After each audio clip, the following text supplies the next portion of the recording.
All right. Mr. Attorney, would you give us a report from closed session? Yes, sir. From closed session, no reportable action. Direction was given to staff. Thank you. Pledge of Allegiance. We have some visitors here tonight. Welcome. You can go first, and then he's going second.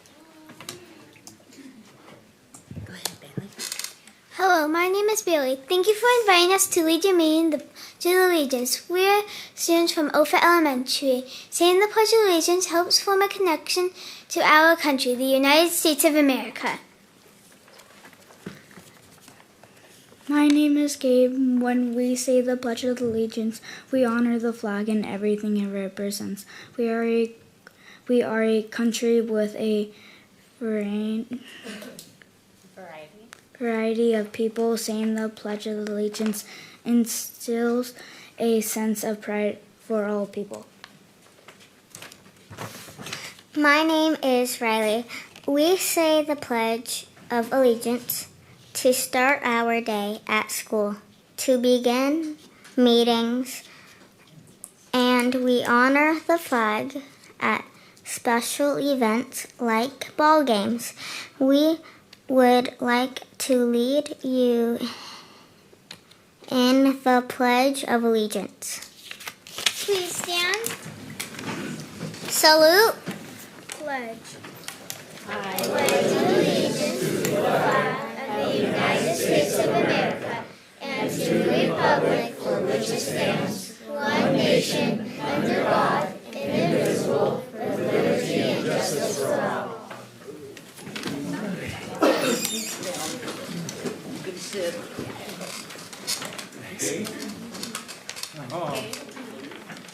Good job, buddy. Good job. Thank you, sir.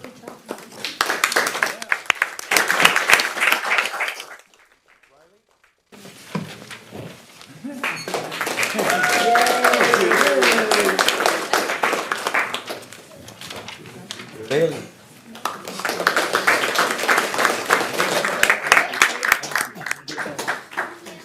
Well done.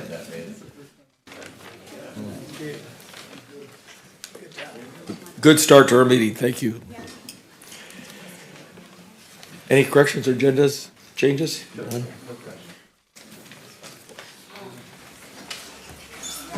Yeah, she's going to come back. Okay. Yeah. And then recusals or adoption of agenda. Next up, I'll move for adoption. Second. Call the roll, please.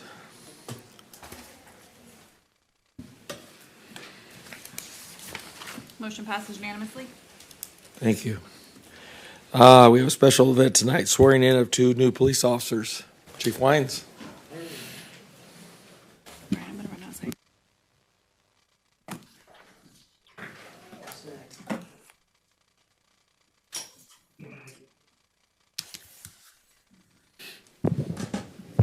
Come on this side, buddy. All right. Special day when you get to swear in a brand new officer to take on this oath, and especially for the service of the community. So Mr. Lee here, Adrian Lee, is one of our brand new guys, just graduated the academy, comes with a lot of heart and passion to bring to the city. So when you see him, come up and say hi to him. He's going to do a great job for us. So right now, go ahead and raise your right hand. Okay. I, Adrian Lee, I, Adrian Lee, do solemnly affirm do solemnly affirm that I will support and defend that I will support and defend the Constitution of the United States the Constitution of the United States and the Constitution of the State of California and the Constitution of the State of California against all enemies, foreign and domestic, against all enemies, foreign and domestic, that I will bear true faith and allegiance, that it will, I'm sorry, what was it, sir? that I will bear true faith and allegiance That will bear of true faith and allegiance to the Constitution of the United States to the Constitution of the United States and the Constitution of the State of California, and the Constitution of the State of California, that I take this obligation freely that I take this obligation freely without any mental reservation without any mental reservation or purpose of evasion, or purpose of evasion, and that I will well and faithfully discharge that I will well and faithfully discharge the duties upon which I'm about to enter I will discharge the duties that I am upon to enter for the City of Orville Police Department. for the City of Orville Police Department. All right, congratulations. Thank you.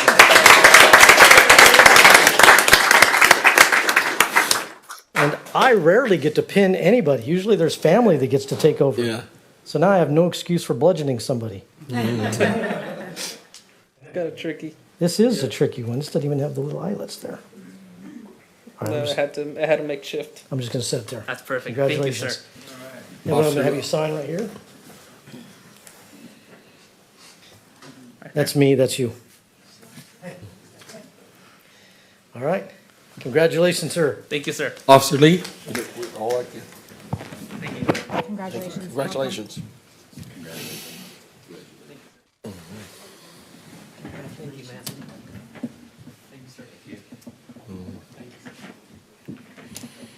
Cool.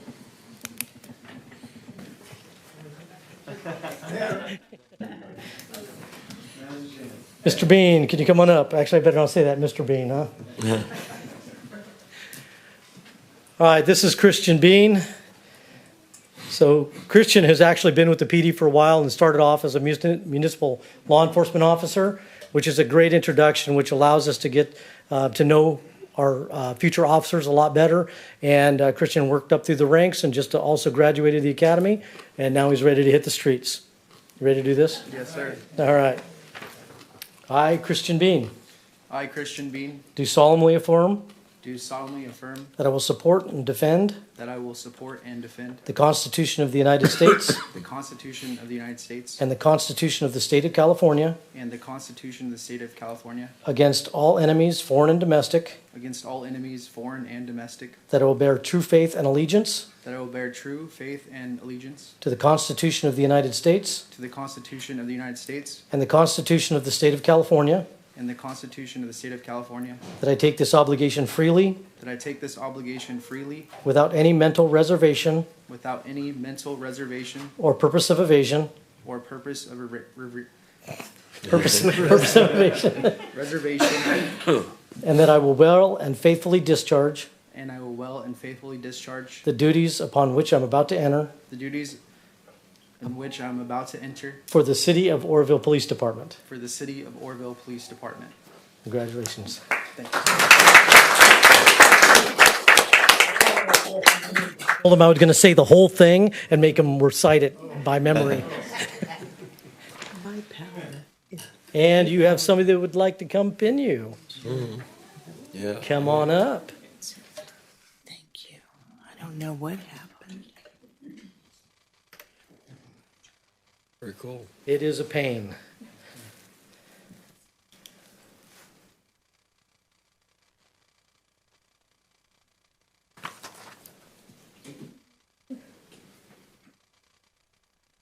Not easy.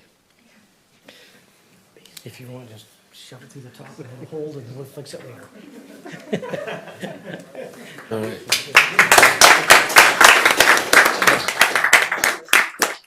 Congratulations.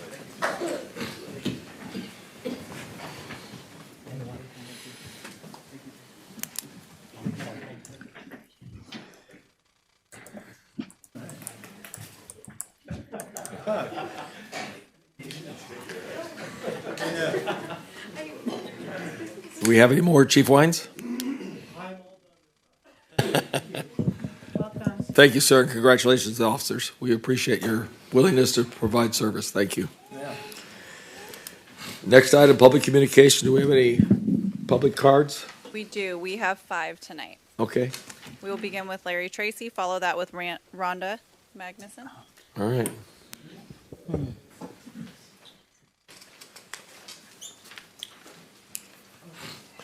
Welcome, Mr. Tracy. Good evening,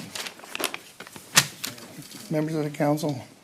Last time we had a talk, Dave, we talked about your phony code complaint against my sober living house. Remember that? Anyway, I want to talk about ethics. Now your ethics. So, you failed to pay property taxes on the Orange Avenue car wash for the last 4 years. It's in tax defaulted status.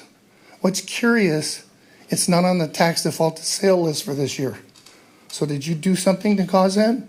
Because by law, they have to sell it. So I think you breached your fiduciary duty and your oath of office to the citizens of Oroville, because property taxes pays the money for this city to operate. And you affected it. So I think you ought to resign. And if you don't resign, the city council ought to remove you for what you did. Have a nice night. Thank you, sir. Thank you. Up next, we have Rhonda, followed by Skipper Clark.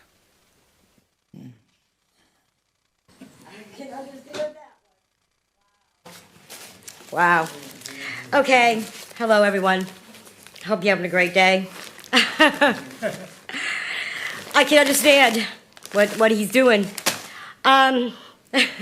Because when I entered here today, a gentleman tried to advise me on the comments that I make and how it should be, well, as he said, helping me to ask you guys with things that you can help with. But no, that is not what was being done.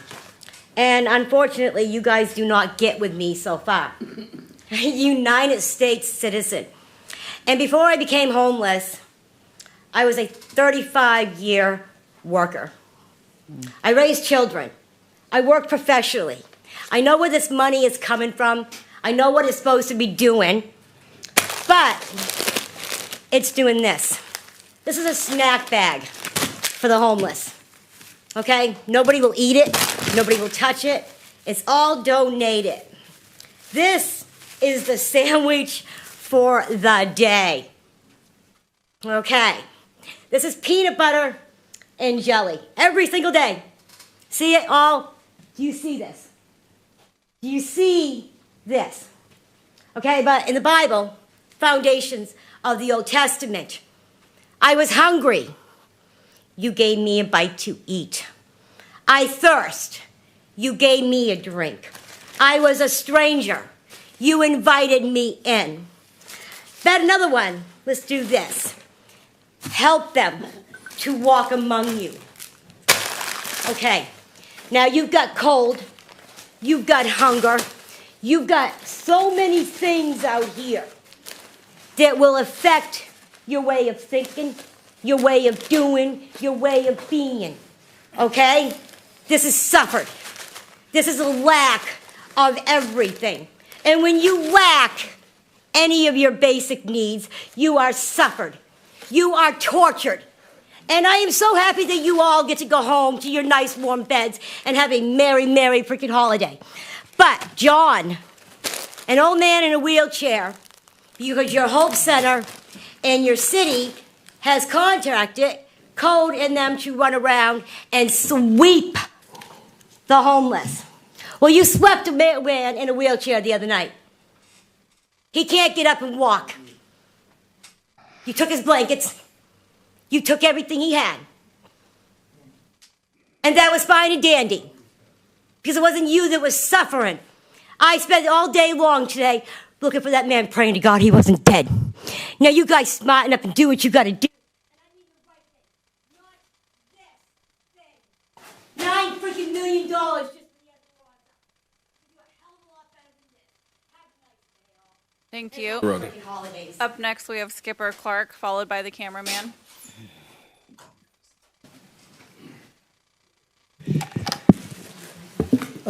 Councilman Weber, I would like to apologize for my comments at the town hall. You requested questions and I gave a statement that did not move the discussion forward and only served to further inflame folks who will never agree to siting the biofuels plant here no matter what the facts are. Mayor Pittman, council members, I appreciate your efforts to bring cheaper power to the industrial park and maybe eventually to the entire town. I full-heartedly support these efforts, and though I have some reservations about the plant as it is presently being proposed, I recognize that details could change. So I promise to you all I'm going to keep my mouth shut and until plans are submitted, and then, you know, I'm enjoying reviewing things and learning a lot about this whole issue. And Brian Wong and I have been in talking. It's been great. I have really enjoyed working with Patrick, and I admire his professionalism. And actually, I hope to learn from his example of professionalism. And also, Les Day from Bree has been very responsive and helpful. I wish Bree had gotten in front of the dioxin issue, but I never thought that that was an issue. I didn't think that was an issue ever, and I'm confident that the matter will be satisfactorily resolved. So, thank you. Thank you, sir. Mr. Mayor, could I speak? Sure, go ahead. Hey, real quick. No need to apologize at all. You're an absolute pleasure to be around, and your comments are well thought out. And I sincerely, genuinely appreciate you and your contribution to the conversation. Thank you so much. Thank you. Thank you. Up next, we have the cameraman, followed by Bill Spear. Welcome, cameraman. Let's see. There we go. See if we can set that up there. Oops. Technical difficulties. Well, you know, we'll just use the binder. Give me some support. There we go. Sorry, folks watching live. This is why I have a body cam. So you can't, yeah. Well, you know what? YOLO. You only live once. So I'll just hold it. You sound a little hoarse tonight, Mr. Mayor. I hope you're not coming down with a cold with this weather. Tonight I am going to talk about, and that's why I'm live. There was a post. I did see the post before it was reposted on Bay Area Transparency's YouTube channel and other platforms. So I want to touch on an incident that happened last week. I guess there was a gentleman in town. A clown came to town. I guess his prerogative, whoever this person is, I'm not sure where their channel is, because I'm kind of curious. I want to look up and see what their content is. But they like to go around filming with a clown mask on. Now, this is a bit of a scary clown mask. Not my choice of dress. I kind of like to be a little more snazzier than that, but that is his choice. What the issue is that a lot of people are upset with the way OPD worded their post. Mainly the way they go about addressing the issue. The only good part, I'll say, is that they pointed out that, hey, he's not doing anything illegal, I should say. He's doing stuff that is legal. It's when you go out there and say, oh, he's not there for the public. He is there to provoke a reaction from the department. Now, if this guy is openly admitted to, hey, I'm out here to provoke a reaction on his content, well, that's, end of story. But to make a post like that, that's kind of assuming and, putting words, if you will. And if you all know the saying, if you assume, that makes a fool out of you and me. So I think it's more so that this should have been addressed as, hey, this person is engaged in a constitutionally protected activity, not make any assumptions of what their intentions are, because that is not the police department's job. They're there to enforce the law and uphold our constitutional rights. And the big disappointment is the pro tip at the end, to play copyrighted music nearby. there's workarounds to that with the audio nowadays, but it just makes you and everybody else look foolish when they do that. And if I really wanted to be a jerk, I could play some Taylor Swift music or something really direct into this mic, and the music mafia will take down Oroville's YouTube page like that. But I don't want to do that. I can watch the council meetings at home. So I'm almost out of time, but I just want to touch on, pray for the homeless. Christmas time, it's cold, it's raining out there. I feel Rhonda and some of our other gab flies, if you will. Vice Mayor Smith has a question for you. Oh, no problem. More just a statement. My pastime is filled with all kinds of boring activities, like watching YouTube videos for countless hours, audit the auditor, civil rights attorney, watching cops do things that are quite embarrassing for their community. And I have to say that when I watch, and Oroville gets on that national hit list from time to time, and our guys and gals do amazingly well and get high marks from, not that we need the kudos from the national level auditor folk out there, but I have to say I've watched a few, said for hours, and I was, in fact, sharing with the chief, I was just so impressed that, you got big high marks from these national, level folks out there doing that type of activity, and it can be frustrating. And they are looking for, cops that violate our civil rights, and sometimes, unfortunately, that does happen. But I'm very proud of our law enforcement. I think they do a fantastic job. It's a very challenging and difficult and thankless job. And so when I see them getting the kudos from, the big shot auditors out there, it just makes me feel warm inside. So I just wanted to point that out. Thank you. Thank you. Clear, Vice Mayor,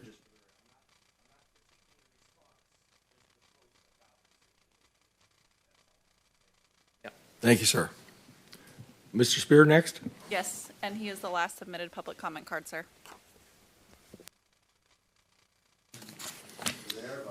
Welcome, sir.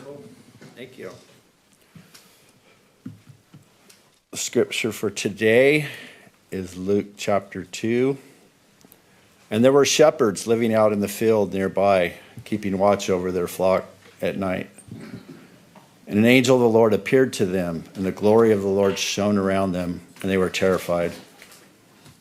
But the angel said to them, "Do not be afraid. I bring good news that will cause great joy for all the people.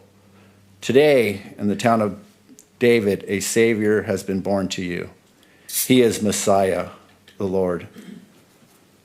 This will be a sign to you. You will find a baby wrapped in clothes and laying in a manger." Suddenly, a great company of heavenly hosts appeared with the angel, praising God and saying, "Glory to God in the highest heaven, and on earth peace to those whom his favor rests." Merry Christmas to all of you. Father God, we thank you for Jesus as we celebrate the birth of the Savior of the world. Thank you for salvation and life and all of the wonderful things that you have bestowed on us. For our city, thank you for our city council. Continue to bless them. Continue to use them for your glory. Thank you for the new officers that were sworn in. We pray your protection for them and for their families, for our whole police force. Thank you for your increase, Lord, that you're bringing people to Orrville to do the jobs that you have called them to do. Bless our fire department and firefighters. Continue to lift them up, all of the people who serve the public. Says, greater love has no one than they lay down their lives for a friend. And we thank you for all those who serve and lay their lives down. We thank you for Rhonda. We pray that you would continue to bless her, that you would give her peace, that you bring her provision. Lord, we know that you have a place for her. And for all those out there in the cold that are suffering, we thank you for the Hope Center that does bring hope, for the rescue mission that's serving the least of these. We thank you for all of the ministries and churches, for all the service groups. We thank you for our parade of lights, that you are the light that brings glory and honor and praise to your name. In Jesus' name we pray. Amen. Thank you, sir. Next item, we have any council announcements or reports, department head reports? Vice Mayor Smith. Thank you, Mr. Mayor.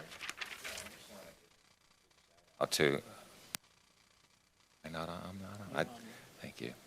I'd like to just give a big shout out to all of those that really made the parade what it was. And so I'm just going to go down the list and hopefully I don't miss anyone. But so of course we had sponsors from Cal Water, Parkway Real Estate, Recology, Department of Water Resources, Explore Butte County, Kingdom Community Church, and Orrville Ford, which I saw Vincent in here earlier. He provided the vehicle for our Grand Marshal, David Tamori, and he, I interviewed him, and he's just an amazing person who has dedicated 50 years of his life to educating our kiddos and being a wrestling coach. And so what an amazing person. And we're so blessed to have him here in our community. So the volunteers, Jordan Crossing Ministries, Beverly Duluki of the Exchange Club, Diane Beach, CWI Flooring. Of course, we had judges from the ODBA, Downtown Business Association, Natalie Sheard, and Tammy Flicker from Go West Realty, Dr. Spencer Holtum, who was one of our judges as well, Orville Elementary School District. And then, of course, all the amazing parade participants, our craft fair vendors, and then, of course, from Public Safety and City Support, Chief Jason Wines, OPD, City of Orville, and, of course, the Downtown Orville Business Association. And it takes a village to put something like this on. And the thing that I pointed out to the paper was the fact that, there was candy everywhere. Some people thought, there was a little too much on the ground, but I have to say that's an investment. You've been to the store and you bought a bag of candy, and so just invest in the kids and the experience and the moment. It just says a lot about the heart and soul of Orville, and so I thank you very much from the bottom of my heart. Good job, community of Orville, and lighten it up. Thank you. Councilman Reynolds? Yes, thank you. Last week I came off the freeway and was coming down Montgomery Street, and I was excited to see a lot of activity down on the Gateway project.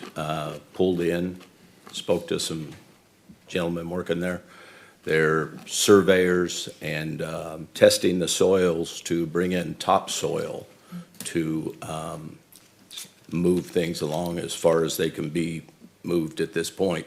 But I was very happy to see some activity down there. So I didn't hear anything about it here. So I just wanted to make that announcement. There was all kinds of trucks and activity down there, things going on. So they're getting the reports together and start bringing in soil for that project. I don't know what the next step is. I just know that that's pretty exciting. Thank you. Councilman Weber's in the queue.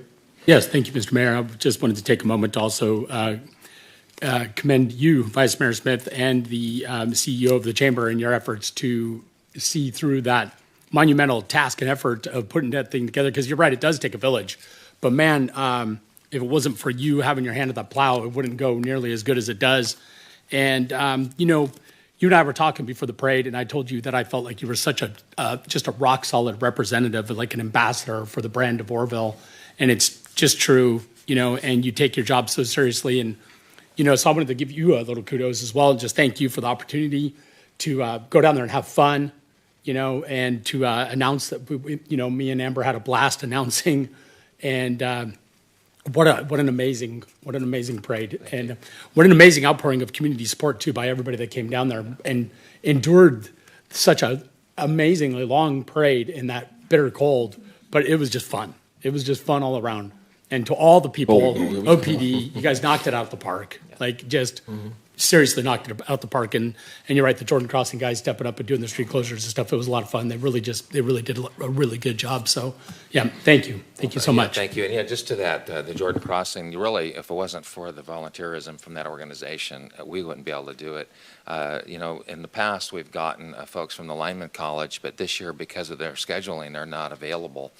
And so Jordan Crossing really stepped it up and threw us enough folks to manage the various road closures. And then thank you for also announcing in front of State Theater. We had 3 announcement areas. And I also had Don Bells, who was running for District 3 to replace Gallagher. He was announcing with me at the Chamber. So, again, and I'm probably missing someone. But, it just takes a lot of folks coordinating and working together cooperatively to make something like this work. And so, and thank you for those kind words. Appreciate it. Department heads? Anybody? I just wanted to give an update on Mission Esperanza. They've been operating at full capacity in the congregate shelter. That's 20 on the men's side and the women's side. And they have 6 people that have been able to get to the program to enter into the pallet shelters.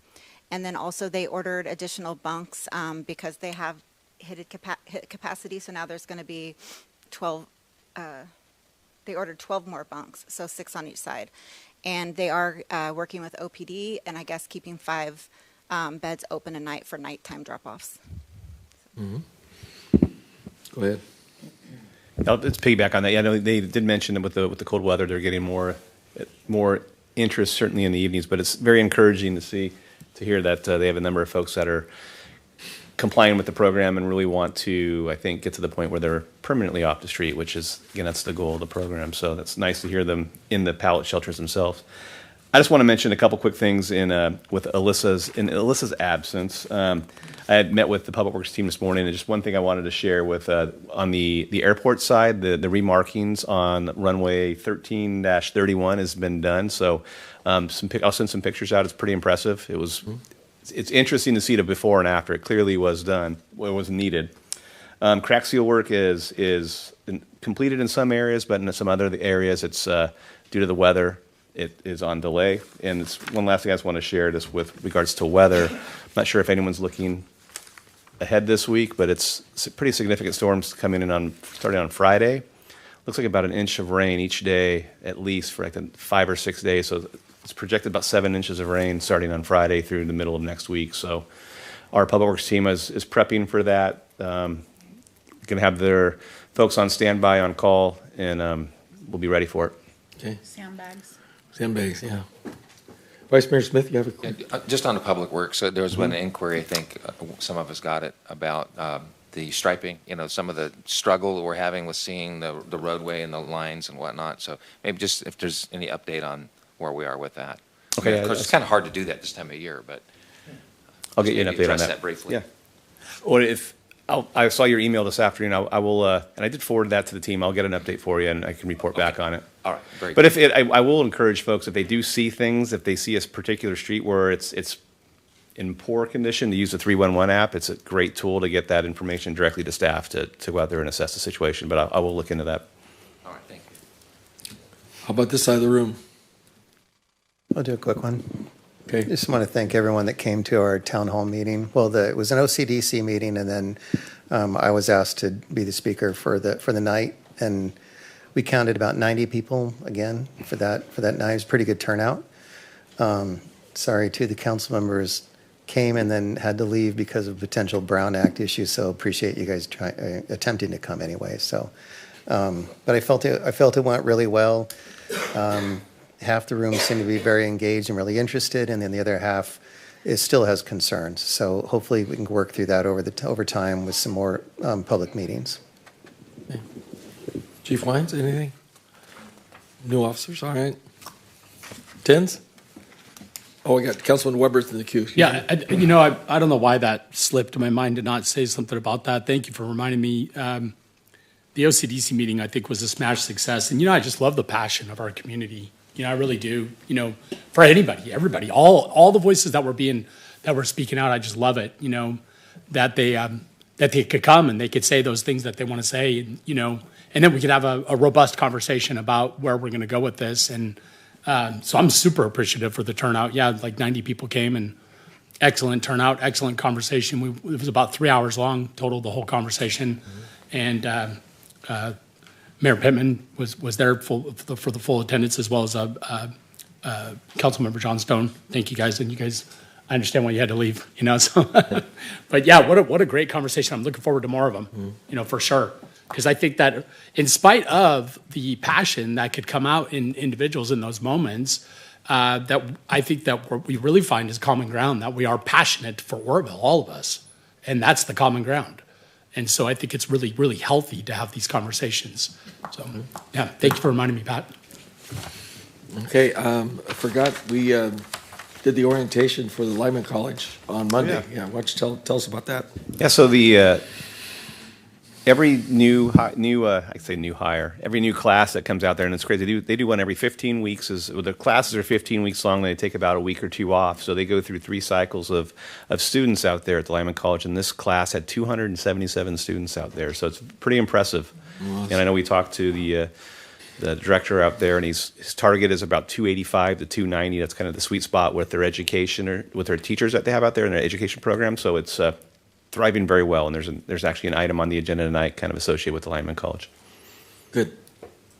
Any others? Moving forward, then, I'll entertain the consent agenda. Do we have any items on the consent agenda to consider? If not, I'll entertain a motion. So moved. I'll second that. Call the roll.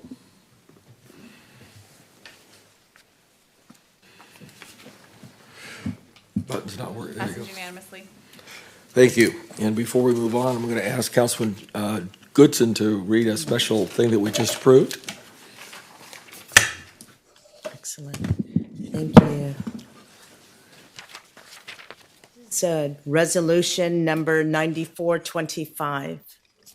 Please stand, Jennifer.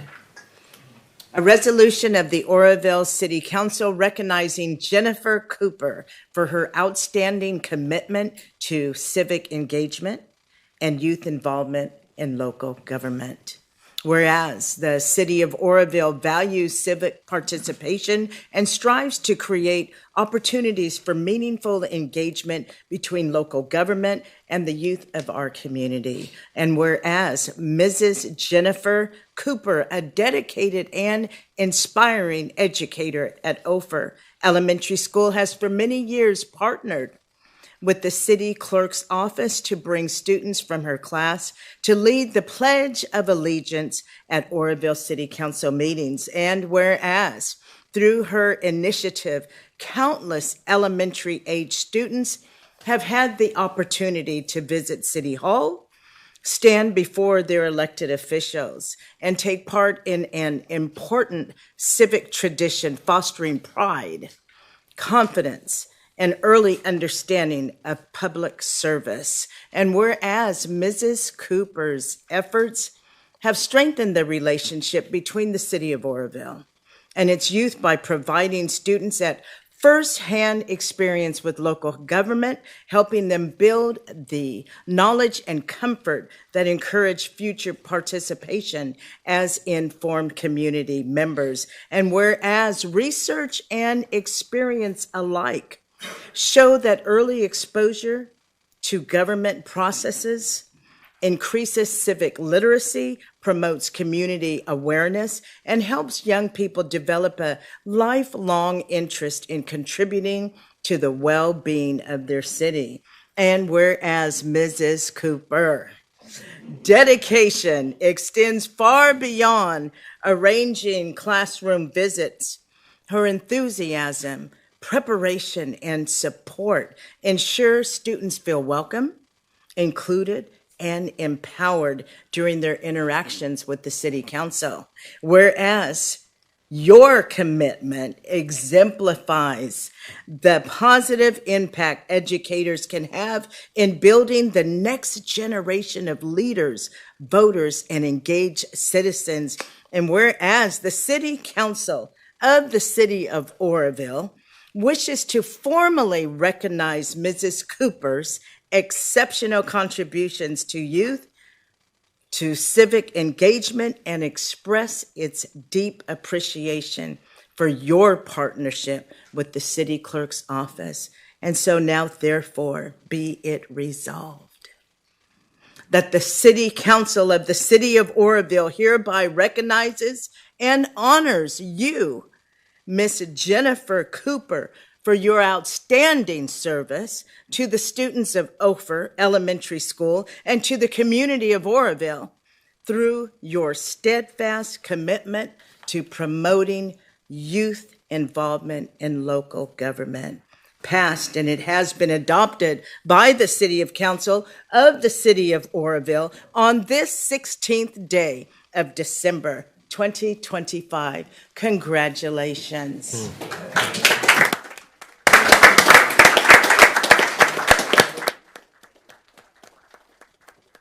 Absolute pleasure. Thank you. Good job. Absolutely. Thank you for Sure. you. Sure. As long as Miss Jennifer Cooper is in the middle. Yeah. There you go.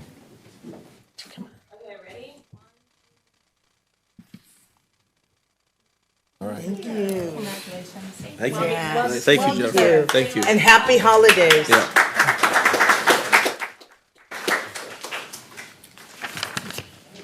Okay. Regular business then. Number 5, Recology service rate increase for the collection and disposal of solid waste. Who has that? You? Sure, I'll take this, Mr. Mayor.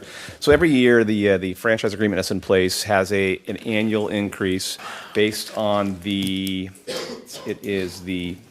Water, Sewer, and Trash Collection Services Index, and this year it's 4.7%, and it's there in place to cover their increase in costs, whether it's fuel, labor, materials, and it's part of the franchise agreement. The information is presented to the council for verification, and I have reviewed the information, so it's just for information only.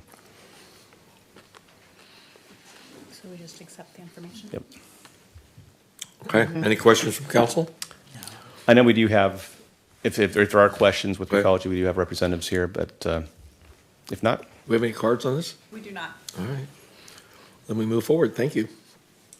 Item number 6, land lease extensions and assignments for parcel numbers 030-260-043 and 030-260-066, 030-260-060, and 030-260-067. It's a lot of numbers. Yeah. Oh, Councilman Goodson has a question. No, Oh. actually, I don't have a question. I just have a comment. I am totally in favor of extending the land lease terms. Northwest Lineman College has been a really vital and essential, very strong partner in our community, and long-term stability will allow you to continue to invest in workforce training and local economic growth. It also provides, I believe, predictable revenue for the city. So I'm comfortable with moving this forward. And so those of you who know where I work, I had the privilege of walking one of our young 18-year-olds who has the whole world at his feet. And I said, I am taking you to tour Lineman's College. And so that was last Thursday. He is so gung-ho. He is so excited. So That's thank good. you. Mhm. Any question? Oh, yeah, Councilman Johnstone, excuse me. I just wanted to say I'm really excited about this too. Lyman College has been a longstanding supporter of Orville, and we want to do everything that we can to continue to support you. So I am 100% for this. I love, we appreciate everything that the Lyman College does for the education of all of your students, plus all the community engagement that is involved with that. So yes, 100% yes. Councilman Weber's in the queue, too. Yeah, thank you, Mr. Mayor. Yeah, Bud, thank you so much, for plowing that field, right? It was hard pan dirt, but you did it. And you had a vision. And it takes a village, right? It takes a bunch of people to do things, but it also takes, usually a vision has to be implemented by a pioneer at the front, right? So thank you for that. When you talk about 277 students up there, that's a gigantic number, right? And talk about revenue that brings into the city. We're talking about temporary stay rentals or food or whatever, right? This is millions of dollars annually that these people are bringing in, let alone just the students, let alone what the parents bring in, because they have to stay here, there, everywhere, whatever, right? And so this is an excellent partnership for the city, and I'm super, super happy and proud to lend my yes and support to this, because we want to see this thing grow and develop, and we want to make it as easy as we can on them to continue to do what they do in this community. So thank you, bud. We appreciate you. Thank you. Gosh. We Do we have any haven't cards even on this item? Oh, Councilman, Vice Mayor Smith. Yeah. And just to add to the plethora of comments, they are such an amazing community support network for us. Whether it's a Salmon Festival or Feather Fiesta Days, there's so many events that we do that their engagement and support is just huge. And also their willingness to reach out to our local business. In fact, there will be a Northwest Lineman College Community Business Night. I know Mr. Wong, I've seen him at multiples of these, and so we'll be welcoming all these new students Thursday evening, and they reach out to us and they ask us to come and share about what we do, and a lot of the businesses are locally. So they just really engage on all levels, and so we're so grateful to their long-term commitment. Okay, any cards on this item? You want to speak, Bud? Okay.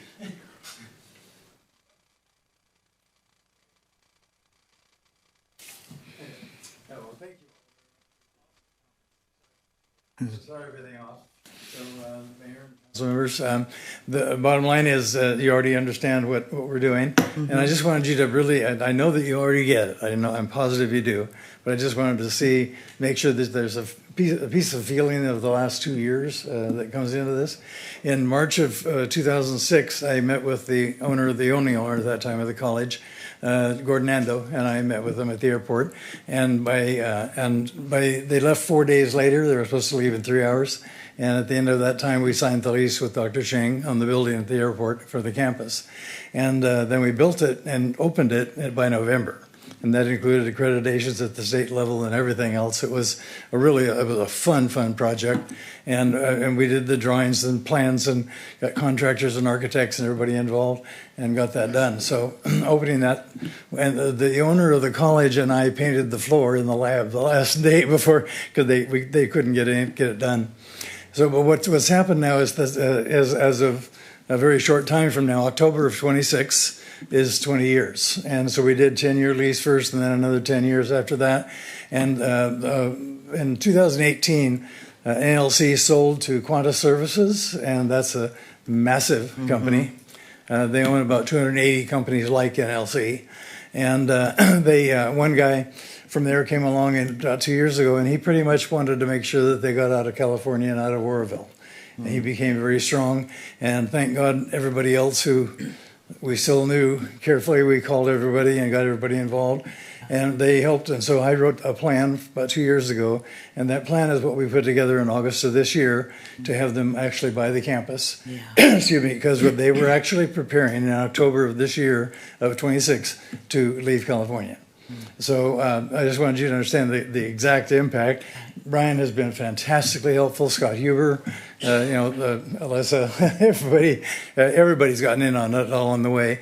When we needed help, we got it on the spot.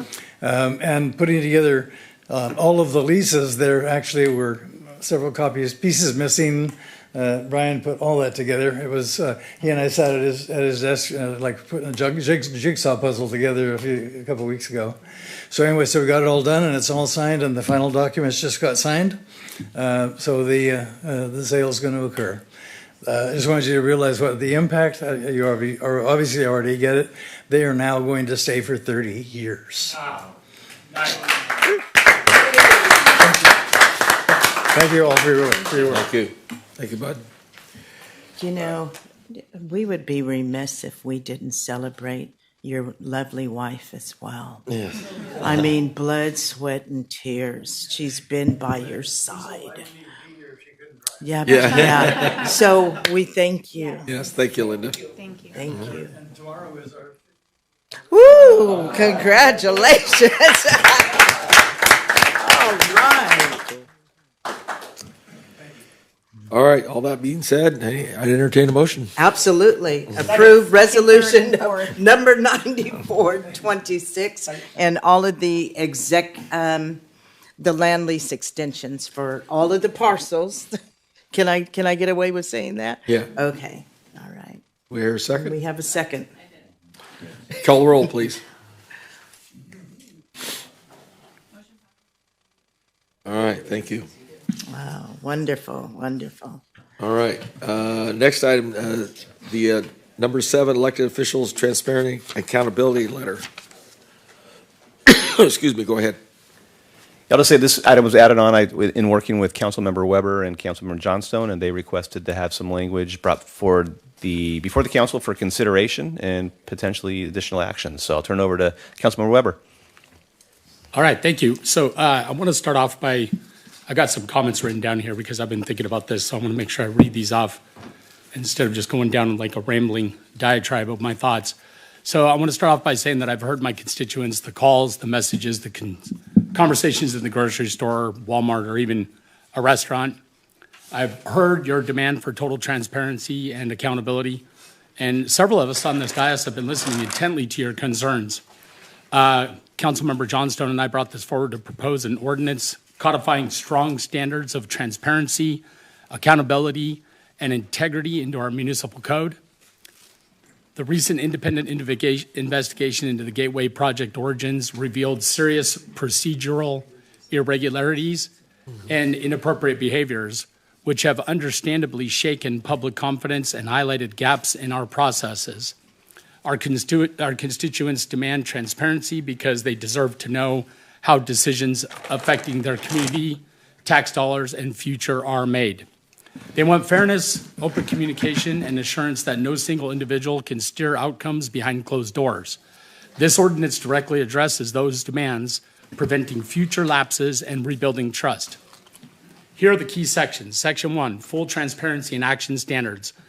This requires full disclosure of all council member communication with staff, applicants, developers, or contractors on city matters at the next regular council meeting.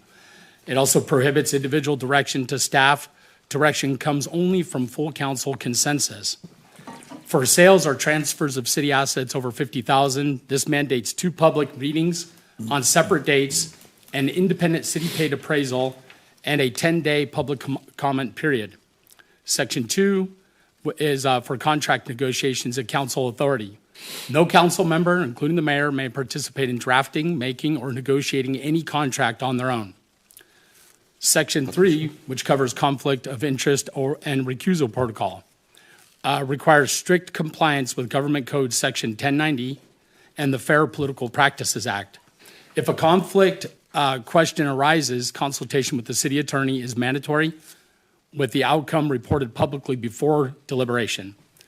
Section 4 covers staff protection and whistleblower safeguards. This prohibits retaliation against employees for refusing improper directives or for reporting violations.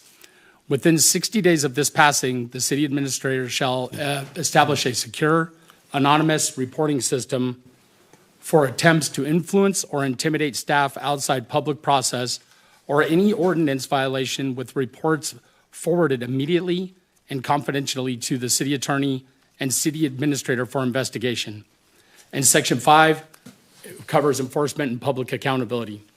This treats violations as official misconduct, potentially resulting in public censure, FPPC referral, loss of committee assignments, or a non-binding resignation demand. This requires immediate public disclosure of findings in the next agenda packet and annual transparency and compliance report from the city attorney each January. We also recommend incorporating this into our elected officials' guiding principles manual, signed by all, with non-signers publicly disclosed, and ultimately full codification into the municipal code. This is about moving forward with stronger governance, honoring our residents' call for openness, and ensuring Orville's decisions serve the entire community, not just a select few. I urge support for this proposal, and in doing so, we can prevent any of this from ever happening in our city again. Thank you.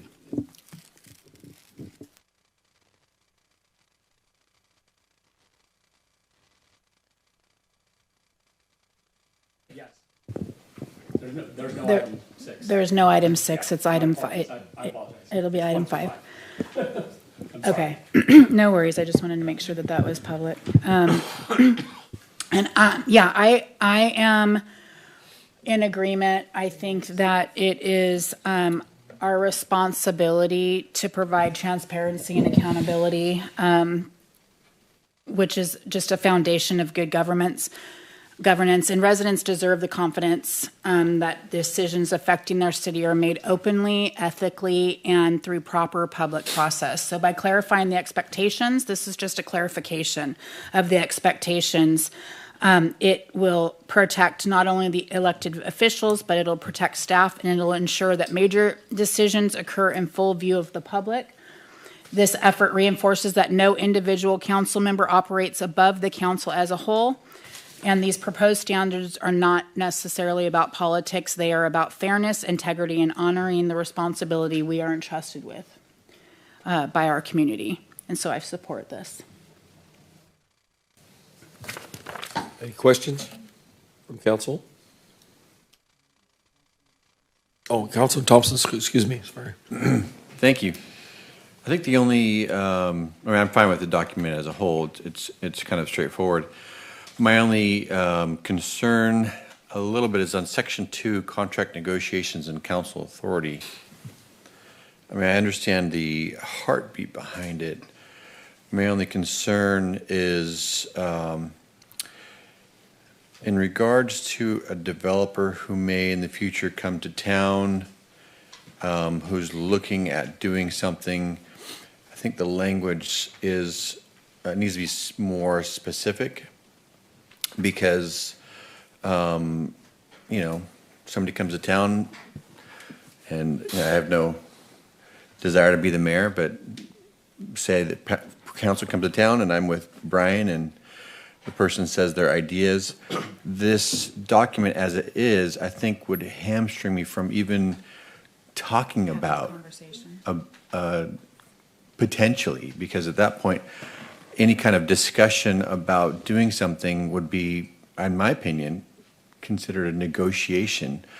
Because you're saying, oh, well, if you did this or here, let's do that, then you're kind of at that point, wouldn't you legally be kind of negotiating, even if you're saying a better position or even better property for your project would be over here? At some point, you're stepping into lines of negotiation. So I think, I mean, I get it. I like the idea of transparency, but I think there needs to be a little more specificity. She says it so much better than I do. Specificity. So that you know, Mayor Pittman or whoever's the mayor after next year, so that they can have discussions and not be like, oh, I can't say anything because that might be considered negotiation. So there is some latitude with respect to communications of that nature. In the first paragraph of section 1, there is an ability of council members to communicate with applicants, developers, contractors. But there has to be some disclosure at the council with respect to the fact that those conversations are happening. But I do see where the two sections could be read in somewhat of a conflict, so we'll try and magic something there. Yeah, just for the sake of, so that, because, gosh, if somebody's looking to come to Oroville or Chico or Yuba City, that we're not like mute. Right. So that, we can't even say anything and potentially say, well, fine, Chico is responding, so we'll go there, or Yuba City or whatnot, so that at least there can be some kind of discussion and an encouragement for a developer to come to town without necessarily getting into negotiating a contract, but as well being somebody who can, encourage and, maybe give direction of, hey, this is probably isn't the best project spot for this. If we move over here, it's going to, all those kind of things you can have a discussion. And not necessarily.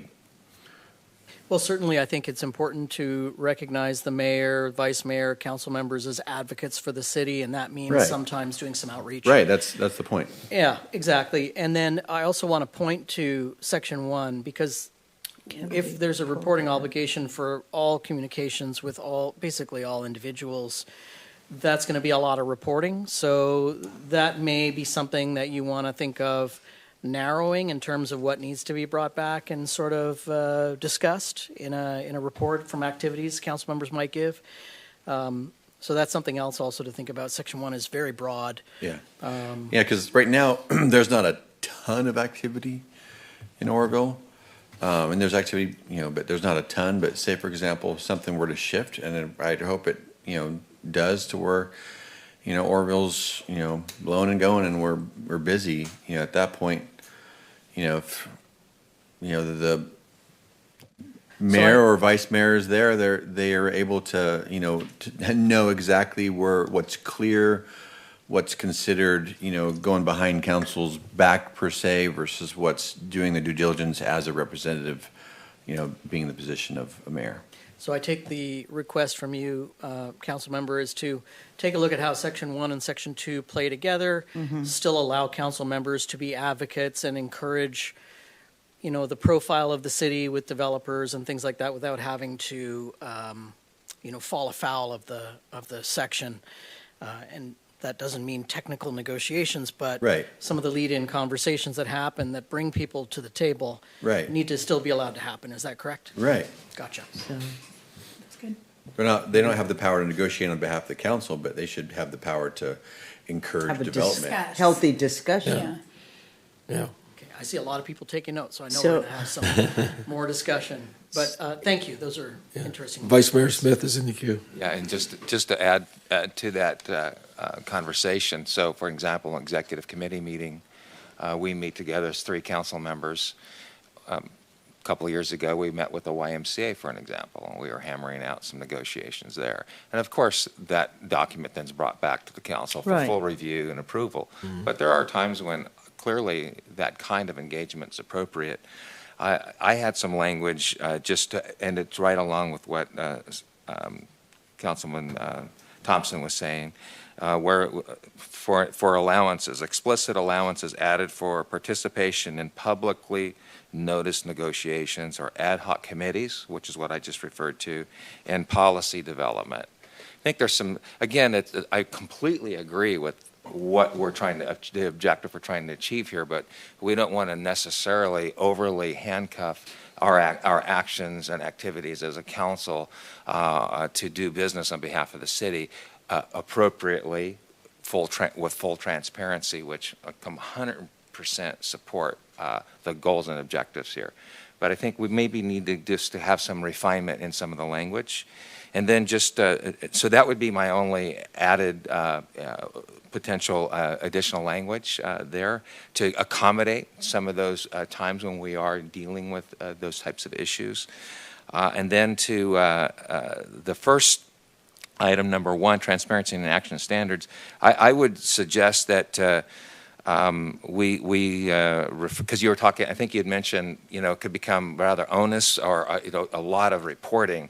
I just think about every email, every phone call, every communication, and that could become, we could pile on a lot of conversations in this room just to get through all of our activities and actions as council with city staff. And so I would suggest, just as a recommendation, adding the word substantive communication, where you're intending to influence a decision,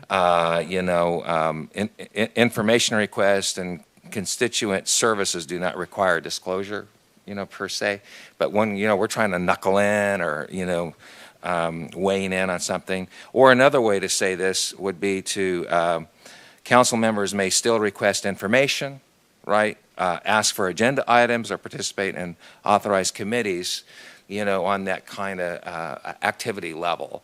And that wouldn't constitute where we need to be, reporting that kind of just daily business stuff. Again, just as some of my thoughts. But I think this is a great document to work with. And again, I just want to clarify, I fully support the objectives that are here. But that's just some of my comments to these two items. Councilman Weber's in the queue.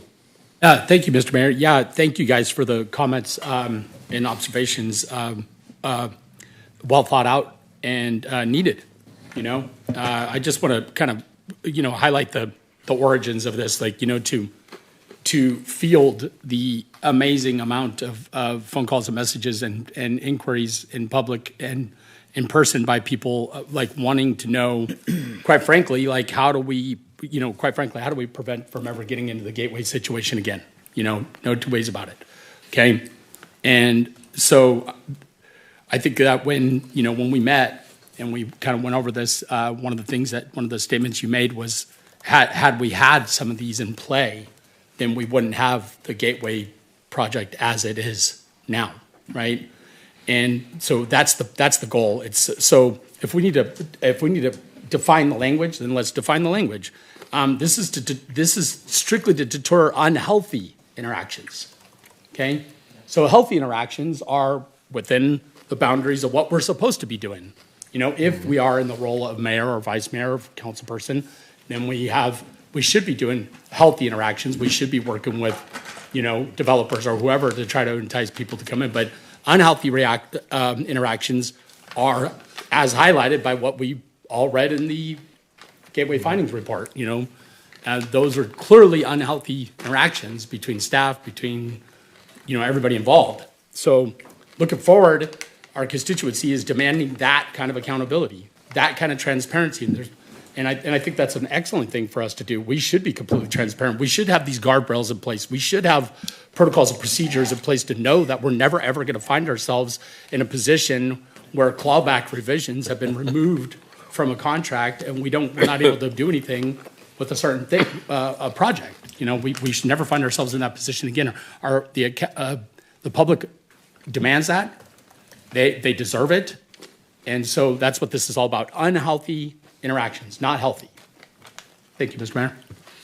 Vice Mayor Smith is in the queue again. Yeah, and I just want to point out, just reminding the public that, as a city council, or whether I sit on a school board or an elected position, different governing boards, parks, that there's two primary oversight agencies. The FPPC, that can call us into accountability. They can institute fines.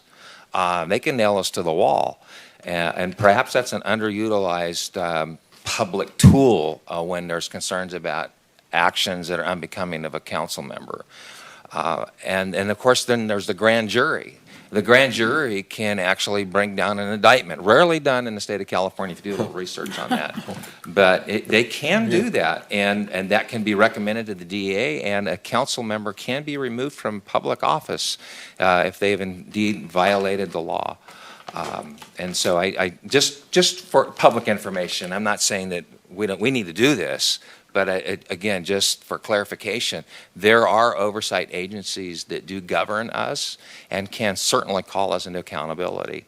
And I would encourage any person in the public to utilize those agencies if you ever have concern about accountability with this council or any other council or elected official in our state. But we need to be above reproach and fully transparent, and to have the good faith and confidence of our community moving forward.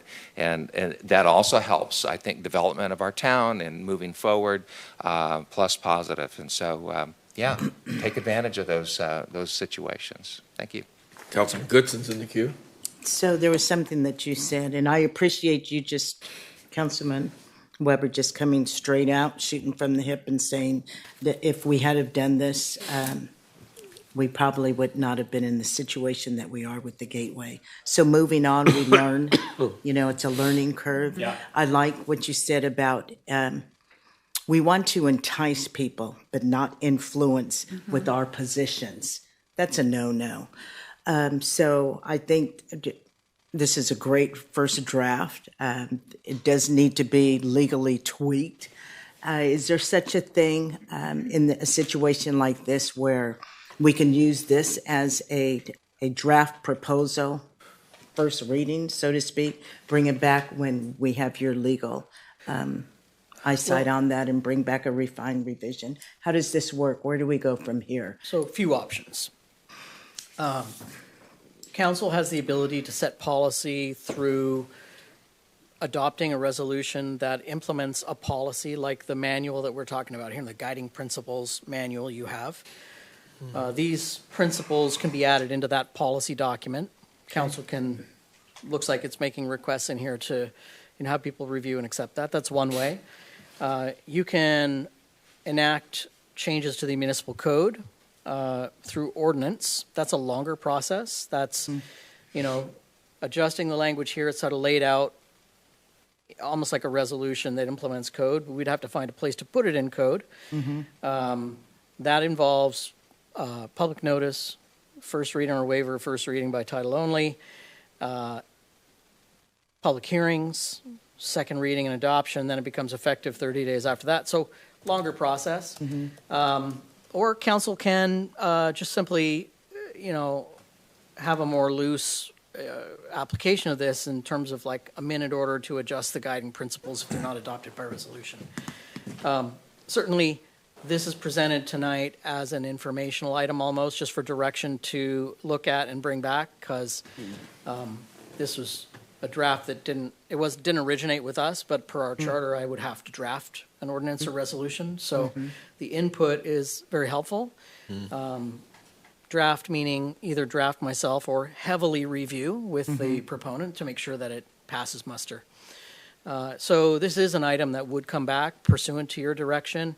How it comes back, whether that be as a resolution to adopt some changes and put them into the guiding principles, or as an ordinance to find somewhere to place them in municipal code, that's a matter of council's preference. And we would take that direction, we hope, tonight and bring it back, as soon as we can reasonably make some changes to this, which is probably not because given the holidays, probably not the beginning of January, but maybe second in January or after that. Brian will know better on the timeline. So I'm still in the queue. Here's my question. Which has the bigger bark? Yeah. The bigger bite? Certainly A an ordinance. resolution and ordinance. Yeah, Yes. certainly an ordinance putting things in the municipal code creates a law. It's still regulation when you pass a resolution and adopt a policy. The upside of that is that, it's in the municipal code, it's in a place where everybody sees it, and it's always there. The downsides to that are it's a little less flexible. There's quite a time-consuming process to make adjustments to that and change it if something isn't working. So it's a matter of, how flexible do you want to be with this? Do you want to be able to adjust it again later, quickly? And that would kind of tend towards adopting it as part of a policy. Or do you want to make a very, kind of a louder statement that's more permanent and applies, that needs a ironclad. requirement to change it in the municipal code, for example, and that would be, an ordinance approach. Okay. Yeah. Thank you so much. Councilman Thompson's in the queue. Thank you. I think the biggest, if a word could be added, I think it would help me, would just simply, on section 2, there's only one sentence. No council member, including the mayor, shall participate in the making, drafting, or formal. I think would help because Possibly, yeah. even you said enticing or influencing. To me, they're the same thing. If I'm enticing somebody, I'm influencing them. Potentially, I'm negotiating with them. But if you put the word formal there, you're just having a conversation. This isn't a formal negotiation. I'm having a discussion with a potential developer. I want to encourage them to come to town. I want to influence them to come to town. I want to influence them in developing our community. But obviously, I don't have the power to make a decision on behalf of the council. So I think if that word formal was in there, that for me would satisfy my concern so that the mayor isn't, or a vice mayor or a council member isn't hamstrung and talking to anybody who wants to come to town, potentially be seen as negotiating or influencing or whatever. It's like, that's what we're supposed to be doing. Noted. Gotcha. I just have a follow-up for Councilman Thompson. Formal, in the way of a document? No, Because a handshake. No, would- there's discussions, and then you talk to anybody about anything. You're just like, we're having a conversation here. A brainstorm. We're just having a conversation here. I want you to come to town. I want you to develop. I want you to do this. And I can say if somebody was coming to town and I was involved, I was the point person. They came to town because of a relationship with me or whatever may have you. That I would be free to say, I really want you to come to town. I think this is a great project for our community, yada, yada, yada. I would hope that I could say at least I'm going to do everything within my power legally. I would like to see this. I would like to see you come to town. I think a mayor should be able to, or staff should be able to have those conversations with, we got even people in the room who want to bring potentially did. large projects in the community. I don't want to be like, well, I can't talk to you. Right. Potentially, we could be negotiating. I want to be like, no, I think this is awesome, and I want you to come to town. I want this to happen, and I'm going to do everything within my power to see this take place. So I'm not saying anything formally, but I'm talking on behalf of myself that I like this, and I think it'd be awesome for our community. So I think if the word formal is in there, at that point, you're stepping on behalf of the council and say something you can't say, we as council want this to happen. You can't say that. You can't speak on behalf of me. Okay, thank you. I can't speak on behalf of you, but I can speak on behalf of myself. So at that point, I can have that conversation without it be crossing the line into me acting on behalf of having a formal negotiating capacity that hasn't been actually given to me. Right. Appreciate the Councilman clarification. Weber's in the queue. Thank you, Mr. Mayor. So, yeah, agreed. A conversation is totally different from sitting at the table of negotiations when it comes to contracts. So, I appreciate where you're going with this, Councilmember Thompson, but it's, that's not what we're addressing, actually. We're addressing the potential for somebody to act in a formal official capacity as said representative in whatever capacity they are in this dais, whether it's mayor, vice mayor, or one of us, to sit down and make or negotiate in contract negotiations on behalf of the entire city without having the authority to do so. So That's what this is addressing. So, codifying is better. It actually has teeth. That's the one with the most bite. And accountability to our constituency is non-negotiable. Period. Point blank. Period. Full stop. There's no way to even go with this. And so, codifying is far better. Let's just, send it back to them, to the city staff, to the attorney. And I love the suggestions that are coming up right now, because then this is going to strengthen this, actually. It'll strengthen this. And that's what we need. We need strong accountability, strong guardrails that are going to prevent this from ever happening again. Thank you. Mr. Belser? I just have a couple of quick questions. Who's the judge and jury if somebody does something wrong? Do we have to hire outside investigators to, or is it do you guys determine who did a violation and what is who ultimately lays down the punishment if something should happen? I mean, we have. Yeah. And then findings that we have with this Gateway investigation, we also found out that there's no recourse. That's what I wonder. What is the recourse? So this would help establish some of that recourse. For instance, if something like this were to happen again, then we could easily vote per our code to say, hey, we're going to go ahead and send a letter to the FPPC signed by the council saying, hey, this is admonishing this behavior, and then suggesting they have a look at it. So they would be. Well, they are the governing agency. They're the gatekeeper. They are the gatekeepers. We aren't. Mm-hmm. But we need to have protocols and procedures that allow us to have an avenue to do that. Right now, there currently exists none. So potentially, if they find a violation or whatever, they can set the punishment? Who sets the punishment? Well, however whatever, that would be up to them as the gatekeepers of. And then my last question is I know how competitive it is. I talk to people from Chico, Gridley, Butte County. Everybody's after development. When everybody's after development what? Getting started. Development. Development. I mean, they want money to come to their communities. If you get involved in conversations with individuals and you want it to be transparent, does it stay within the council, or is this something we announce to the public that Chico hears and swoops in on the developer and pulls them over to their community?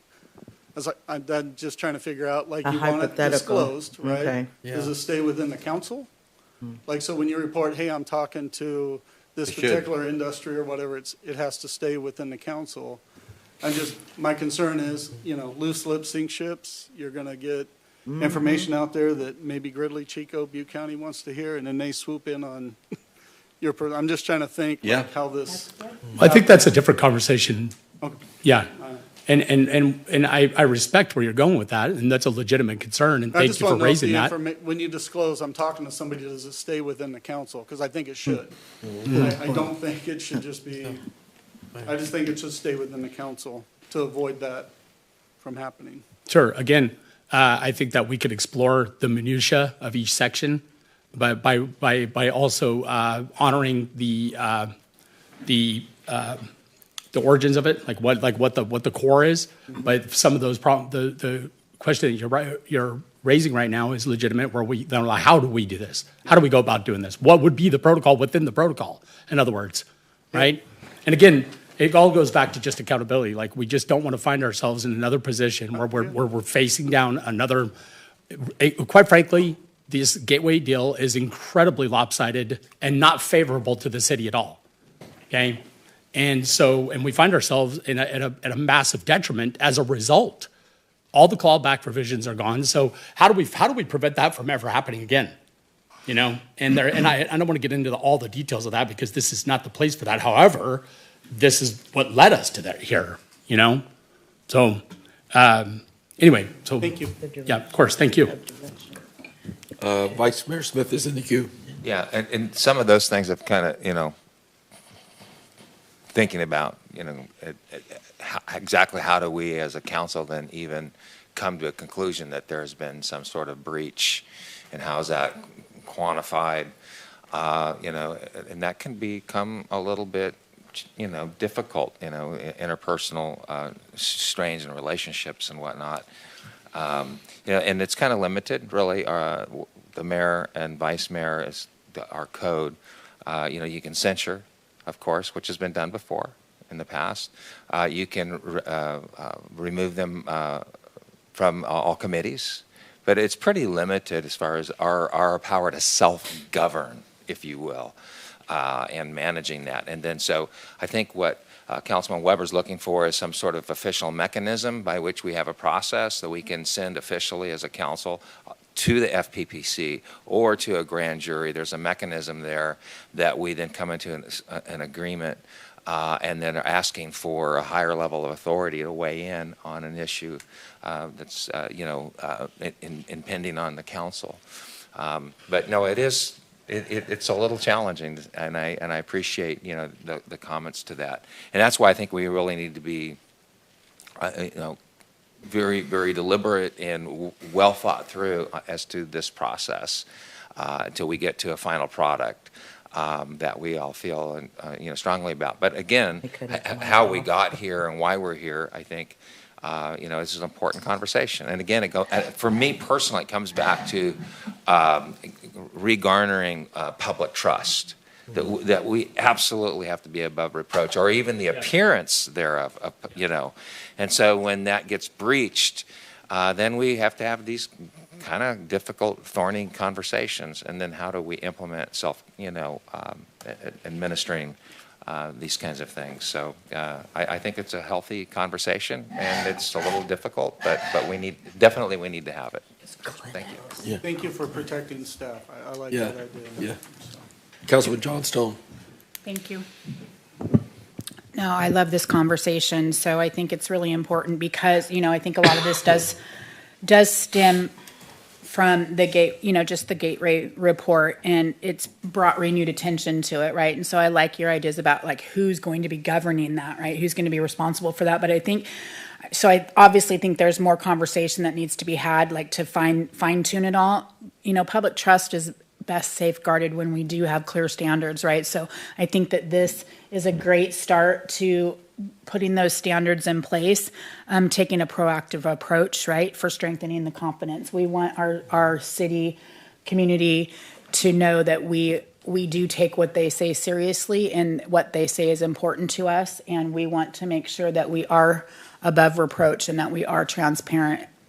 And so I think we just need to have more conversation to fine tune things. Okay. Mayor, Thank you. Can I try to summarize this? What I just heard. Go ahead. I think what I heard about this particular section here is obviously the council and staff. Obviously, we're all going to advocate for the community, but if it ever gets to a point, we don't want to get to the point where disclosure, I think to Ron's point, could jeopardize a deal, right? And then I think at some point, obviously, we're all going to be advocates for the community. Then at some point, it really should turn over to staff. It turns over and it gets to that formal spot. It turns over to Pat from a community development perspective. It turns over to probably collectively a lot of us with the city attorney when it comes to negotiating. I think there's a natural transition there. But I think what I'm hearing is we want to have the conversations, but then at the point where if it's going to jeopardize things, we don't. I respect what Ron's saying there. We don't want it to get to a point where it's going to hurt something from potentially coming to the city. Okay. Councilman Reynolds is in the queue. Excuse me. Thank you. I'm absolutely 100% for transparency. That's our buzzword when we're running for office. Everybody uses the word transparency. But it seems to be elusive after we get elected. And I just want to be clear. We've heard a couple examples tonight, like Mr. Tracy brought the Lineman College to town 20 years ago. And he said himself that was supposed to be a 3-hour meeting with him and the mayor. And it turned into 4 days, and by the end of it, they had a contract. And we have an entity who's been here 20 years and who's invested millions of dollars in our community. How do you think that would have went if they would have had to have their meetings and they didn't have that leeway, I guess, to have those conversations?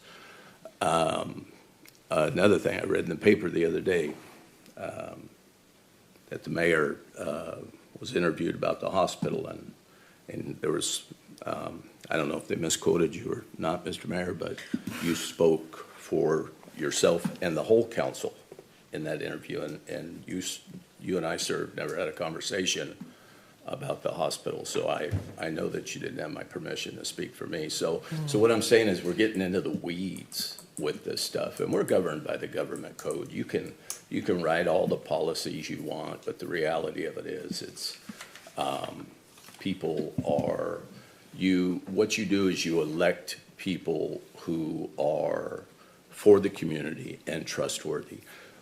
We keep hearing gateway. I've been through 5 investigations in the last year and a half. Every single one of them. The district attorney, 9 months, 4 investigators on me. 160-page final investigative report. No wrongdoings by Mr. Reynolds. No wrongdoings, no wrong. At the end, he even wrote, in essence, there's no there. So we didn't do anything wrong. But now this last investigation that we're talking about, after 4 investigations with the FPPC and everything that found me no wrongdoings, then some members on this council insisted that we hire our own investigators, paid a guy out of Sacramento, an agency, had the attorney hire him, paid him. That's what's called a predetermined outcome. You didn't get your results from your first 4 investigations, so you pay a guy to say what you want. And still, no wrongdoing. What he said was, I hurt people's feelings.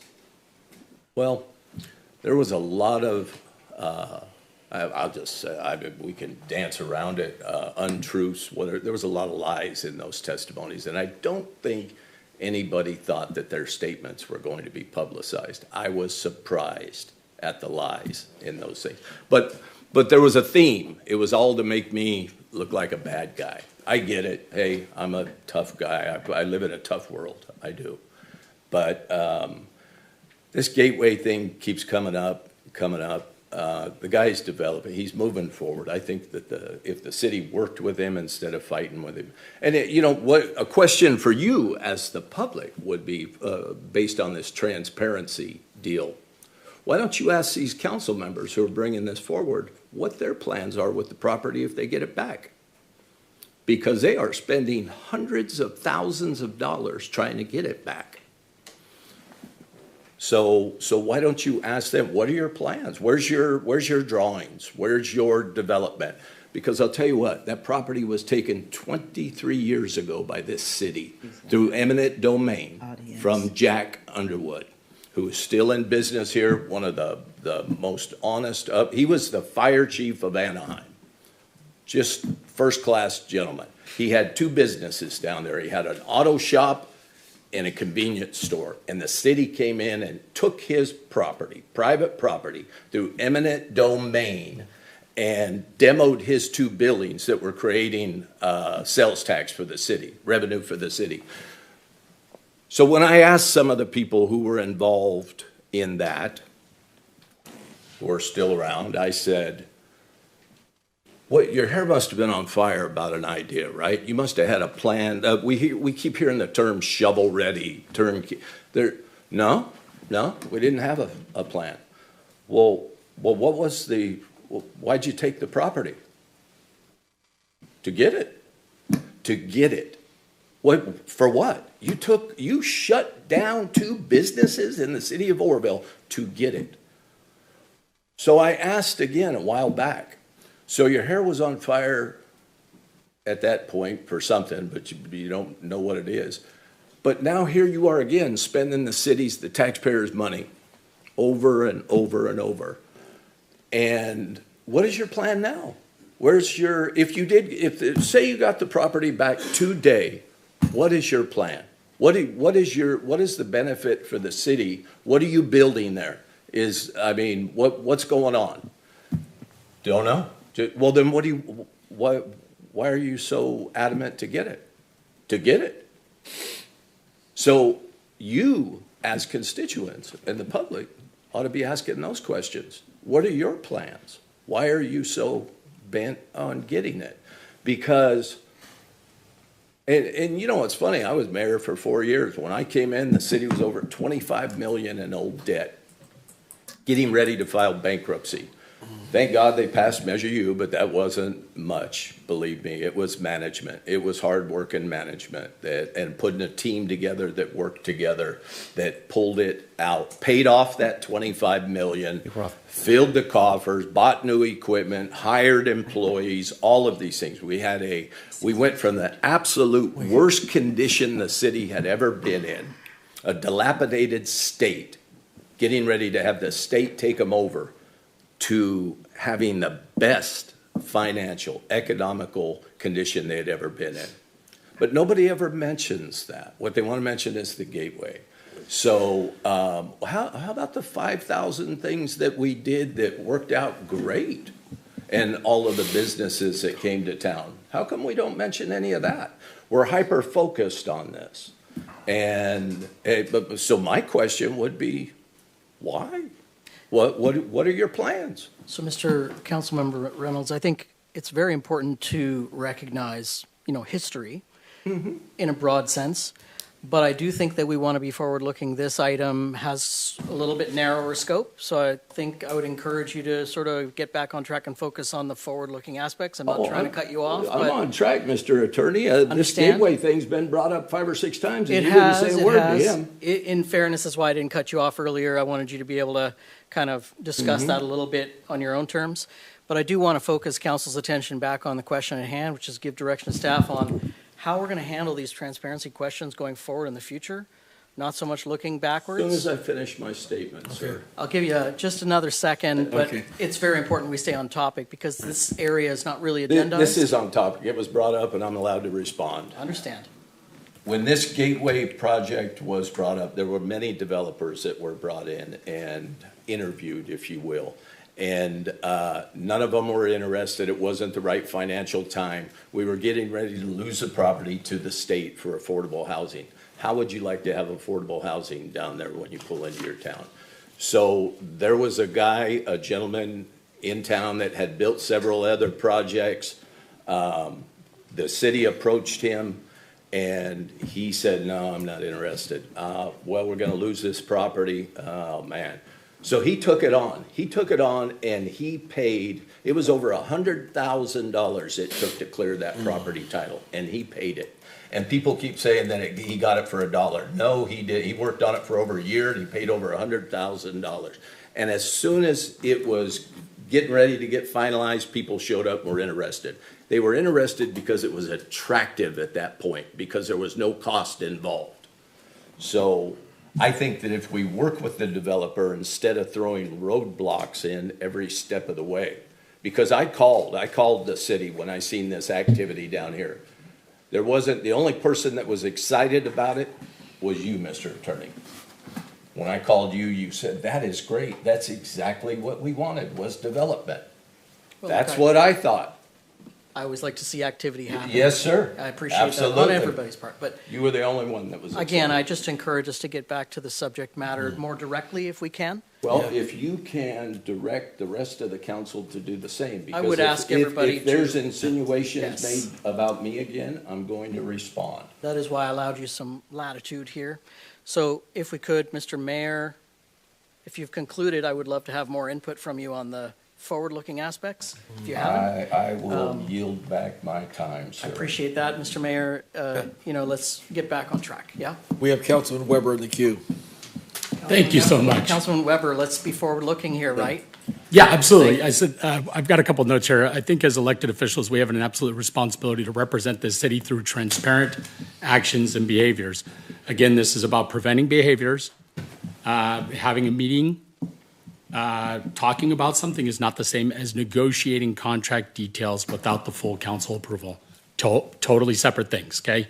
So, and I want to end with this. My final comment is, what we need to understand, this dais, this council, us, you in the audience, the people that may be watching or not watching, whatever, I'm just going to say this. The community is watching, okay? The community is watching. This is not driven from me or Tracy or anybody. This is the community coming to us and demanding, having been watching this thing unfold for many years now, and saying, what are you guys going to do to prevent this sort of behavior from ever happening again?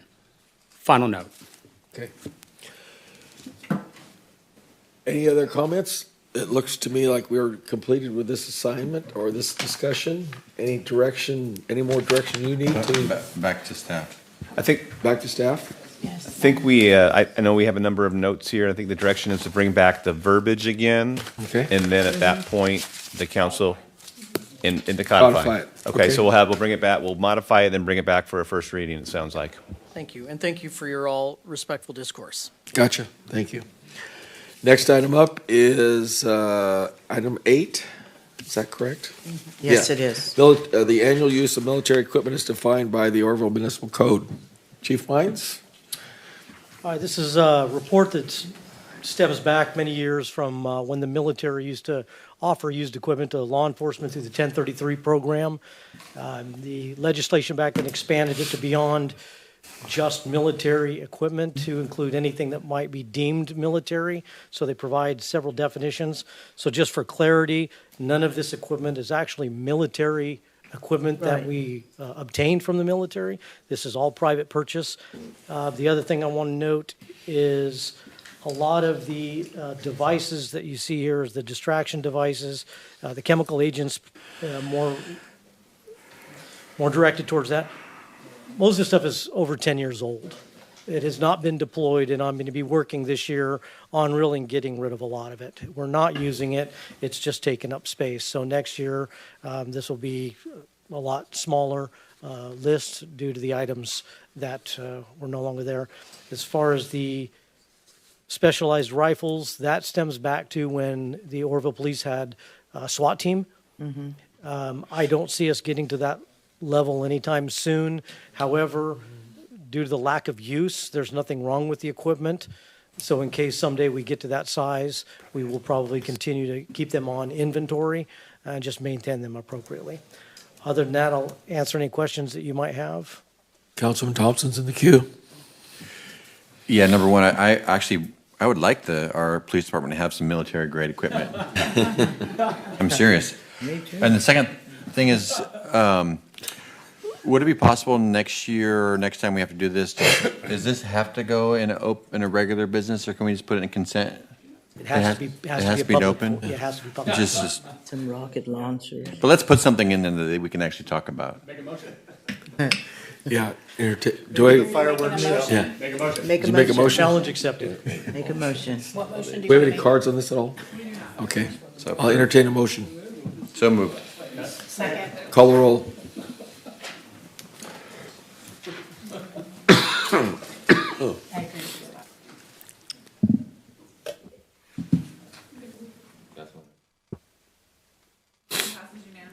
All right. Next item, number 9, 2025 Home Investment Partnership Home Program Income Only Grant Application. Amy. Good evening, Mayor Pittman and council members. The Home Investment Partnership Program had been on hold for approximately 3 years due to some performance findings that HCD received based on how they were recapturing repayments. During that time, the city of Orville accumulated more than $1.5 million in home program income funds. Also during this time, the city had submitted a home application for first-time home buyers in the amount of $500,000. And although this application was awarded, it's still pending a standard agreement. While the program was on hold and while we were accumulating the $1.5 million, the home program also changed their processes that required jurisdictions to apply to utilize their home PI funds. That application requires a resolution from City Council, and that's why we're here tonight. Staff is requesting a PI-only application in the amount of available program income funds up to $2 million to account for potential payoffs during the next fiscal year. The city is required to expend program income prior to grant funds. Therefore, this process is necessary to keep our program open and run smoothly. Otherwise, once our grant funds are secured, we will be unable to spend them due to the program income balance.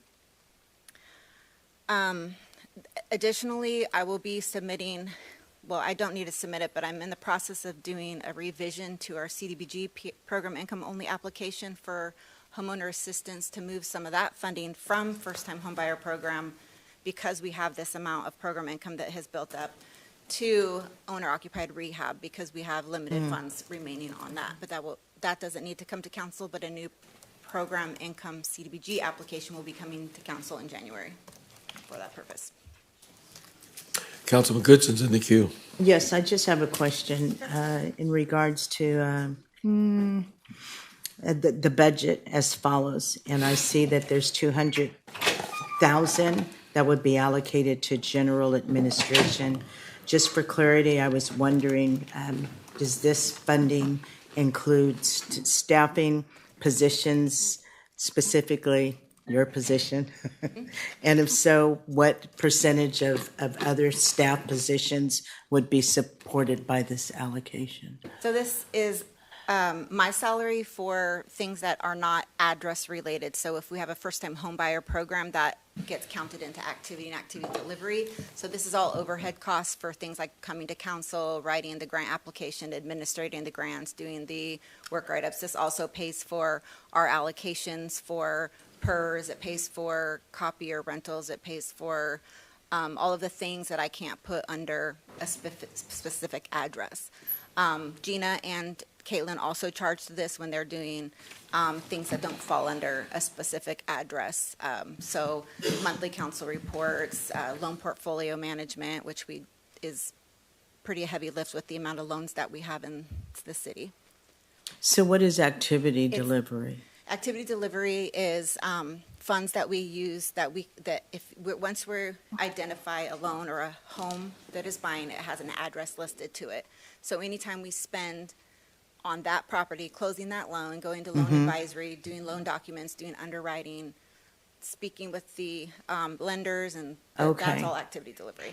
Or inspection costs, termite reports, things like that. Okay, thanks for the clarification. And this would be for a 3-year period, for 36 months. Right. Okay. Any questions from council? Do we have any cards on this item? Entertain a motion. Adopt resolution number 9427. Call the roll, please.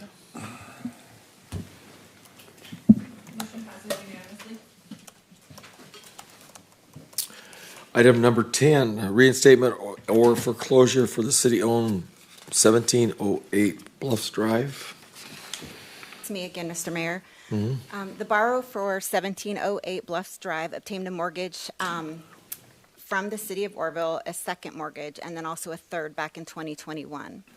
Staff received notice of default on this property in September of 2025, and if you reference the staff report, you'll see the current balance as of November 6th. I've received updated numbers through December 23rd, and the primary loan amount and fees are now $216,323 plus the city's loan of $100,000 plus interest, and a Cal HFA loan for $9,000 in closing costs. I was able to make contact with the borrower, who states he lost his job in January and was unable to get, because he had surgery, and he was not able to get a job until recently. He is in the process right now of trying to reinstate his loan with a primary mortgage, and the borrower would very much like to remain in their home and have been communicating with me about the intentions for reinstatement.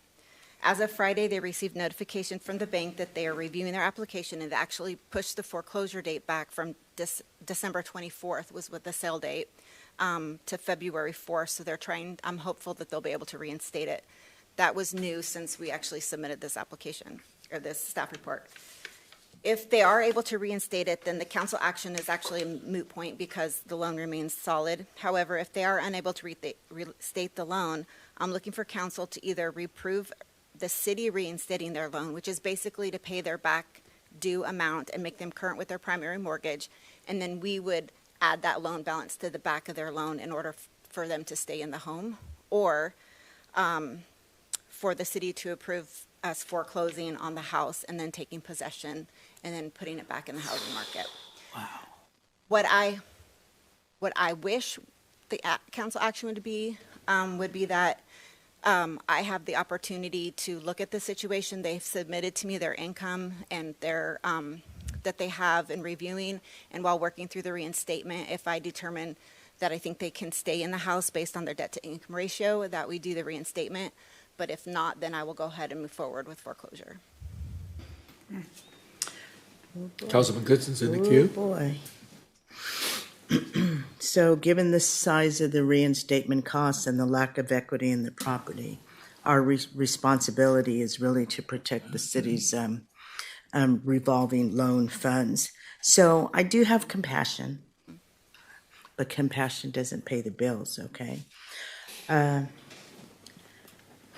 So I'm crunching the numbers, and like I said, we do need to protect the public funds. So here's my questions. Has the borrower provided updated financials demonstrating that they can stay current after a potential reinstatement? Number two, what is the borrower's current income and debt to income ratio, which you had mentioned? Has the staff gained, have we even seen the interior? Have we done a inspection? And what would be the estimate of the cost of the repairs? And then what is the risk to the city if we reinstate and the borrower defaults again? So if the borrower defaults again, the city risks losing its $100,000 plus home loan, losing the $224,135 reinstatement costs, right? And then being forced to, we're going to have to foreclose anyway. So for me, the reinstatement it's just simply high risk. That's me. So, I'm trying to remember all your questions. They have provided me with their information. I got it late last week, so I haven't had a chance to do the numbers as far as their debt to income ratio. I do know that his position is relatively new, about 3 weeks. He just got the job, and it's not really high pay, but he has other family income that contributes to it. That was my intention of either or, is because I want to be able to make sure that they're able to afford to stay into the house once we go through this whole thing. But the primary mortgage lender does the same thing. So they'll be looking at the same things and trying to determine if they could, still carry that loan. If we do reinstate the loan, we would have the reinstatement fees added to the balance, which would make them more in debt to us. We would still, if there was the reinstatement, that's all we would have is the $100,000 plus the reinstatement fees. Whereas if we foreclosed, we're paying off the primary mortgage, the CalHFA mortgage, and paying foreclosure fees. So it's actually a heavier lift. But if we have to foreclose down the road, then we have that additional amount. And again, it's risky either way, anyway. I don't really want to foreclose because that is a lot of money that I take from our funds, that I don't have a lot remaining. So it's like we pick and choose no, we don't pick and choose. We look at how much we can get back if we were to put it on the market, if it would make sense to foreclose. And I additionally was bringing this to let it go because it's such a higher amount than what we're used to, because there is no equity, because it has just begun in 2021. But when you look at it if I have $100,000 and I walk away from $100,000, or if I pay off the primary mortgage and I get about $75,000, then at least we got $75,000 back and we're not walking away from $100,000. And the way that I made contact with him is because Brian suggested that we do try to go and see if he would let us go into the property and see what kind of condition it is. I have not done that. He would be willing. He's been very quick to give me all the information I've asked for. And he's very appreciative of us even considering a reinstatement. So, yeah, all of your questions are good questions that we've discussed, and that's why it's kind of, what do you want me to do? Well, I already told you what I wanted to do. So. And again, I'm Thank you. that he'll reinstate before February. Councilman John Stone's in the queue. Thank you. So you answered, Councilman Goodson had some of the same questions I had. Let me make sure I understand. So you are asking us just preemptively whether, if he does not get reinstated, whether we foreclose Or reinstate. Reinstate ourselves. So there's two reinstatements being talked about here. One being reinstatement he's working with the primary lender for them to reinstate his loan. And so theoretically, they're doing exactly what I would do if they decided that they wouldn't. I would take into consideration the reasons why they denied it, and it would probably be based on the fact that he doesn't have the income to carry the payment, or they potentially see a foreclosure down the road. But if that weren't the case, for whatever reason, it was an option that we've always had that we don't utilize that often, is that we can reinstate when we have a borrower that is willing to work with us, because typically when we send our notices to people in foreclosure, we don't get any response after several attempts to try to talk to them. And he immediately answered the phone and immediately got me the information I needed. So that was an option that I just wanted to bring for him and his family. So I understand it's a risk, but I am all for trying to, if any way possible, trying to keep somebody in our community in their homes if we can. So it's a risk either way, but I think that we should reinstate if everything lines up the way we hope it's going to line up. I would hope that we would agree to reinstate, and if it doesn't line up, then we would have to foreclose, right? Which I don't want to see that happen. So that's my. Vice Mayor Smith is in the queue. Thank you, Mayor.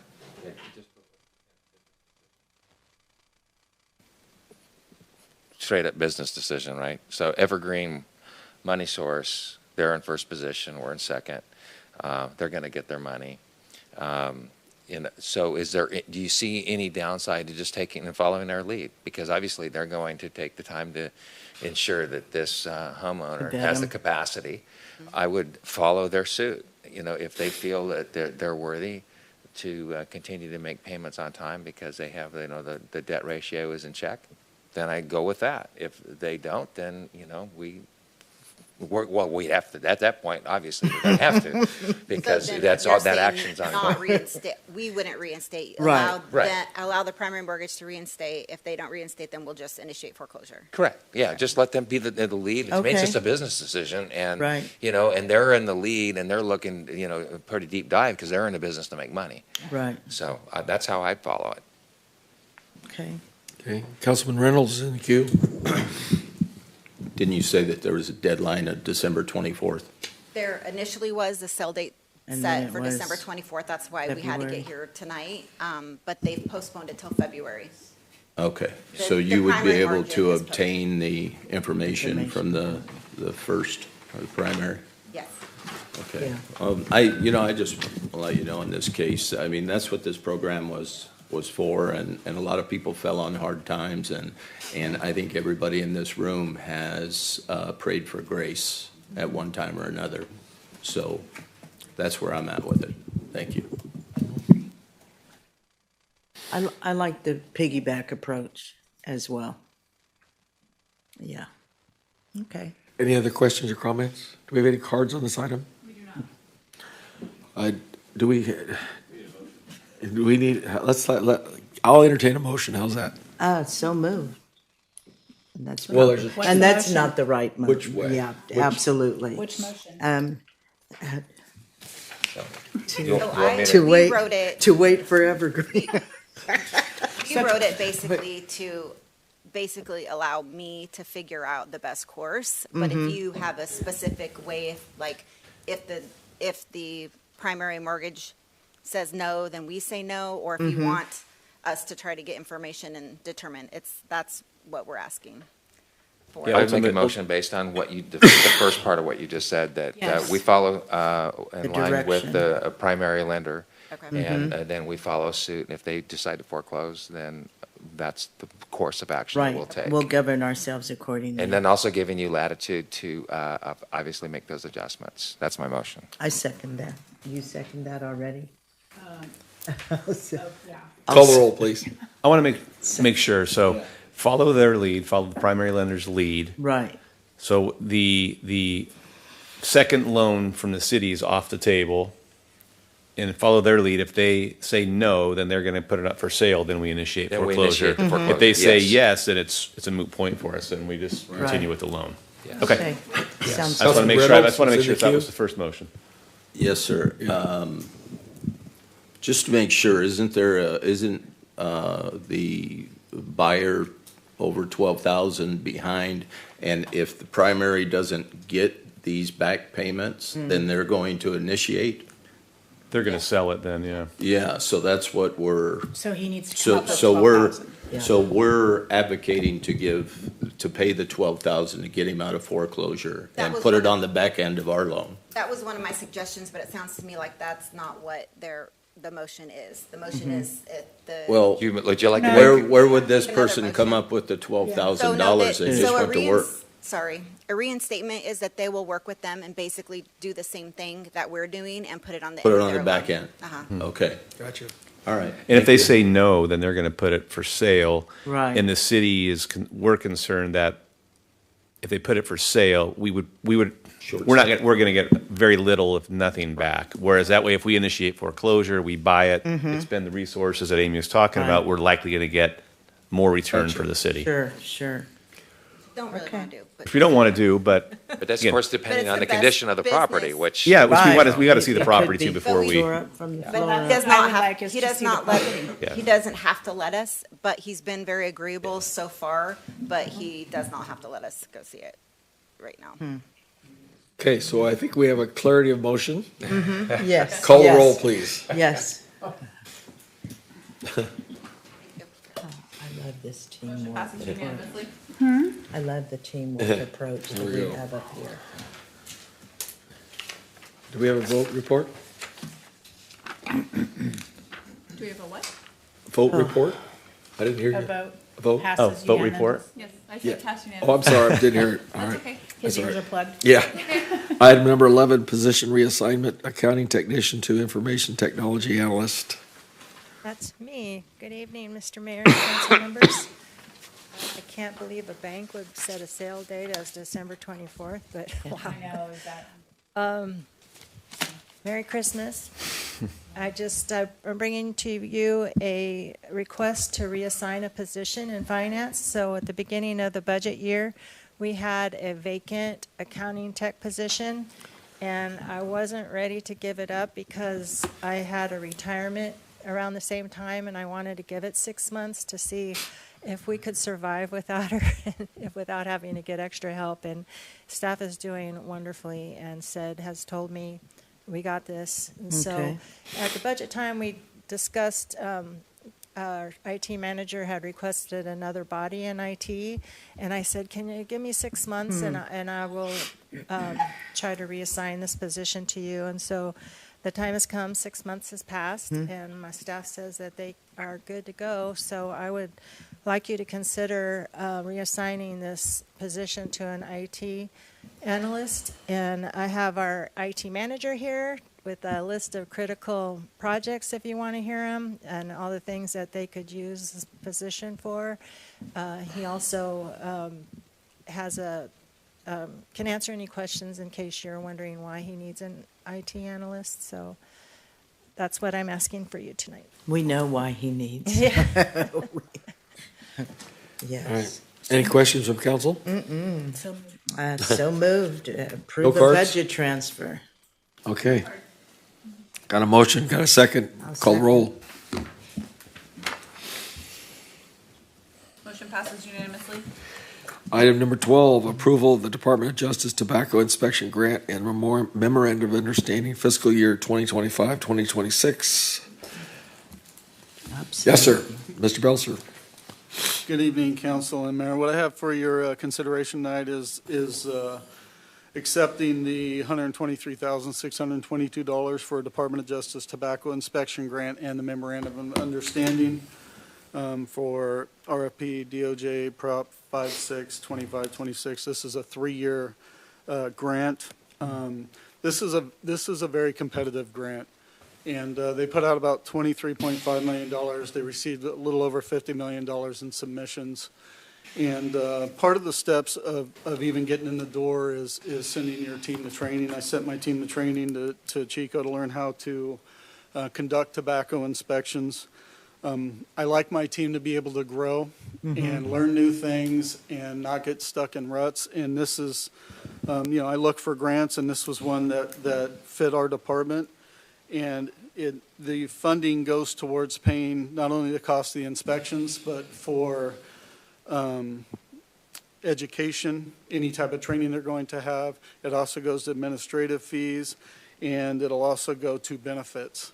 So the cost of us going out and conducting these inspections will be covered by the Department of Justice grant. The purpose of the inspections is to make sure that the 38 retailers that sell tobacco in our community aren't selling flavored tobacco, aren't selling to minors, don't have self-service cigarettes, and don't have in their inventory cigarettes that have been outlawed by the state of California. So we will conduct, over a month period, we'll conduct 38 inspections every month until the grant comes to an end. The purpose of this grant is also to educate the retailers on our ordinances that are already in place involving illegal flavored tobacco and illegal cigarettes and self-service cigarettes and delivery of cigarettes. We have very strong ordinances that are just sitting there, and I don't like ordinances or laws to just sit there. I like to be able to utilize them. This is a way to utilize it and get paid for our work in return. Great job. Any questions from council? Thank you. Good job. Any cards? None submitted. I entertain a motion. I move that we approve the Department of Justice, the tobacco grant. And, I'll second. Thank you so much. Call the roll. Yes. Motion passes unanimously. Item number 13, the temporary delegation of signing authority to senior engineer and project manager Tim Kaber in a 5% out-of-class compensation. I'll take this real quick, Mr. Mayor. We, with the loss of Alyssa, who was serving as our city engineer, we'd like to temporarily designate Tim Kaber the city engineer for obviously all the stamping purposes and design and engineering review. So he would be temporarily appointed as the engineer with a 5% out-of-class compensation. Any council questions? We anticipate he'll be in that position for at least a month. Yeah, we have interviews in this month, so we'll see how the interviews go for filling the position with a permanent appointment. All right. Second. Move second, call the roll. Excuse me. Unanimously. Item number 14. So move. You need to make a decision, 2 or 4. What's I'll the, make a motion for 2. Okay. Second. call the roll. Motion passes unanimously. No public hearings tonight? None. Oh. Any other public communication or cards to hear? I have none. Future agenda items, council? Mr. Weber, please. Yeah, thank you very much. Mr. Mayor, I want to remind you of a conversation that you and I had about a month ago. And I was just reminded right now of it, and it was regarding the honoring of John Starr. Oh, yes, yeah. So, It'll be coming up in January. He wasn't able to be at this meeting. So oh, okay, that's why we wonderful. Okay, great. scheduled it out. Okay, Yep. you did follow through with that. Thank you very much. And then also, I wanted to tell the whomever may be watching that on 12/20, which I believe is a Saturday, from 11 to 3 at the Convention Center, will be the annual Orville Resource Center and Rescue Mission Christmas dinner and toy giveaway. A full Christmas dinner for whoever wants to come. Santa, toys, and more toys. These, of course, are the toys that we collected a few weeks back at Walmart. And so I wanted to honor some of the Kingdom Table, Jordan Crossing, Pacific Coast Producers, OPD, and, of course, Walmart for being so generous. And we got 14 baskets full of toys. 14 baskets that are going to be given away on that date. So any and all are welcome, and I'll be posting flyers, and maybe we could get a flyer for you guys to post somewhere too. But I know these trying times are very hard on families, so I know I get a lot of messages about lack of the ability to provide or toys for their kids, and this is an opportunity. So great annual event. I look forward to serving in it. I love it every year, and it's a blast. Okay. Any other comments or questions? I have- Oh, Councilman Vice Mayor Smith, please. Yeah, I've been working on this for a while. I drafted a letter. I have not submitted it, but I'd like the council to have this brought forward. Highway 70 from Marysville to Chico, there's one little chunk that has not been touched as far as upgraded, and that is when you go down Montgomery and you get on the freeway. In fact, we had a fatality. there this past year because there's no shoulder when you cross that bridge. The bridge is very old. And as I reviewed it, it's the only piece of infrastructure that's not been touched. And so I would like us to formalize some sort of request to Caltrans.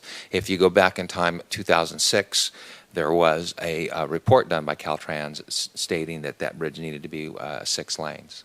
So, and I'm not sure how or why, but I see a lot of my constituents trying to move from the north end of town, walking on the freeway. There's a lot of behaviors there. So I'd like us to kind of sink our teeth into that.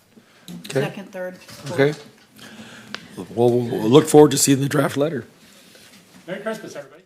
And with that, I'll adjourn this meeting at, what is it? 6:40 something, to the next meeting.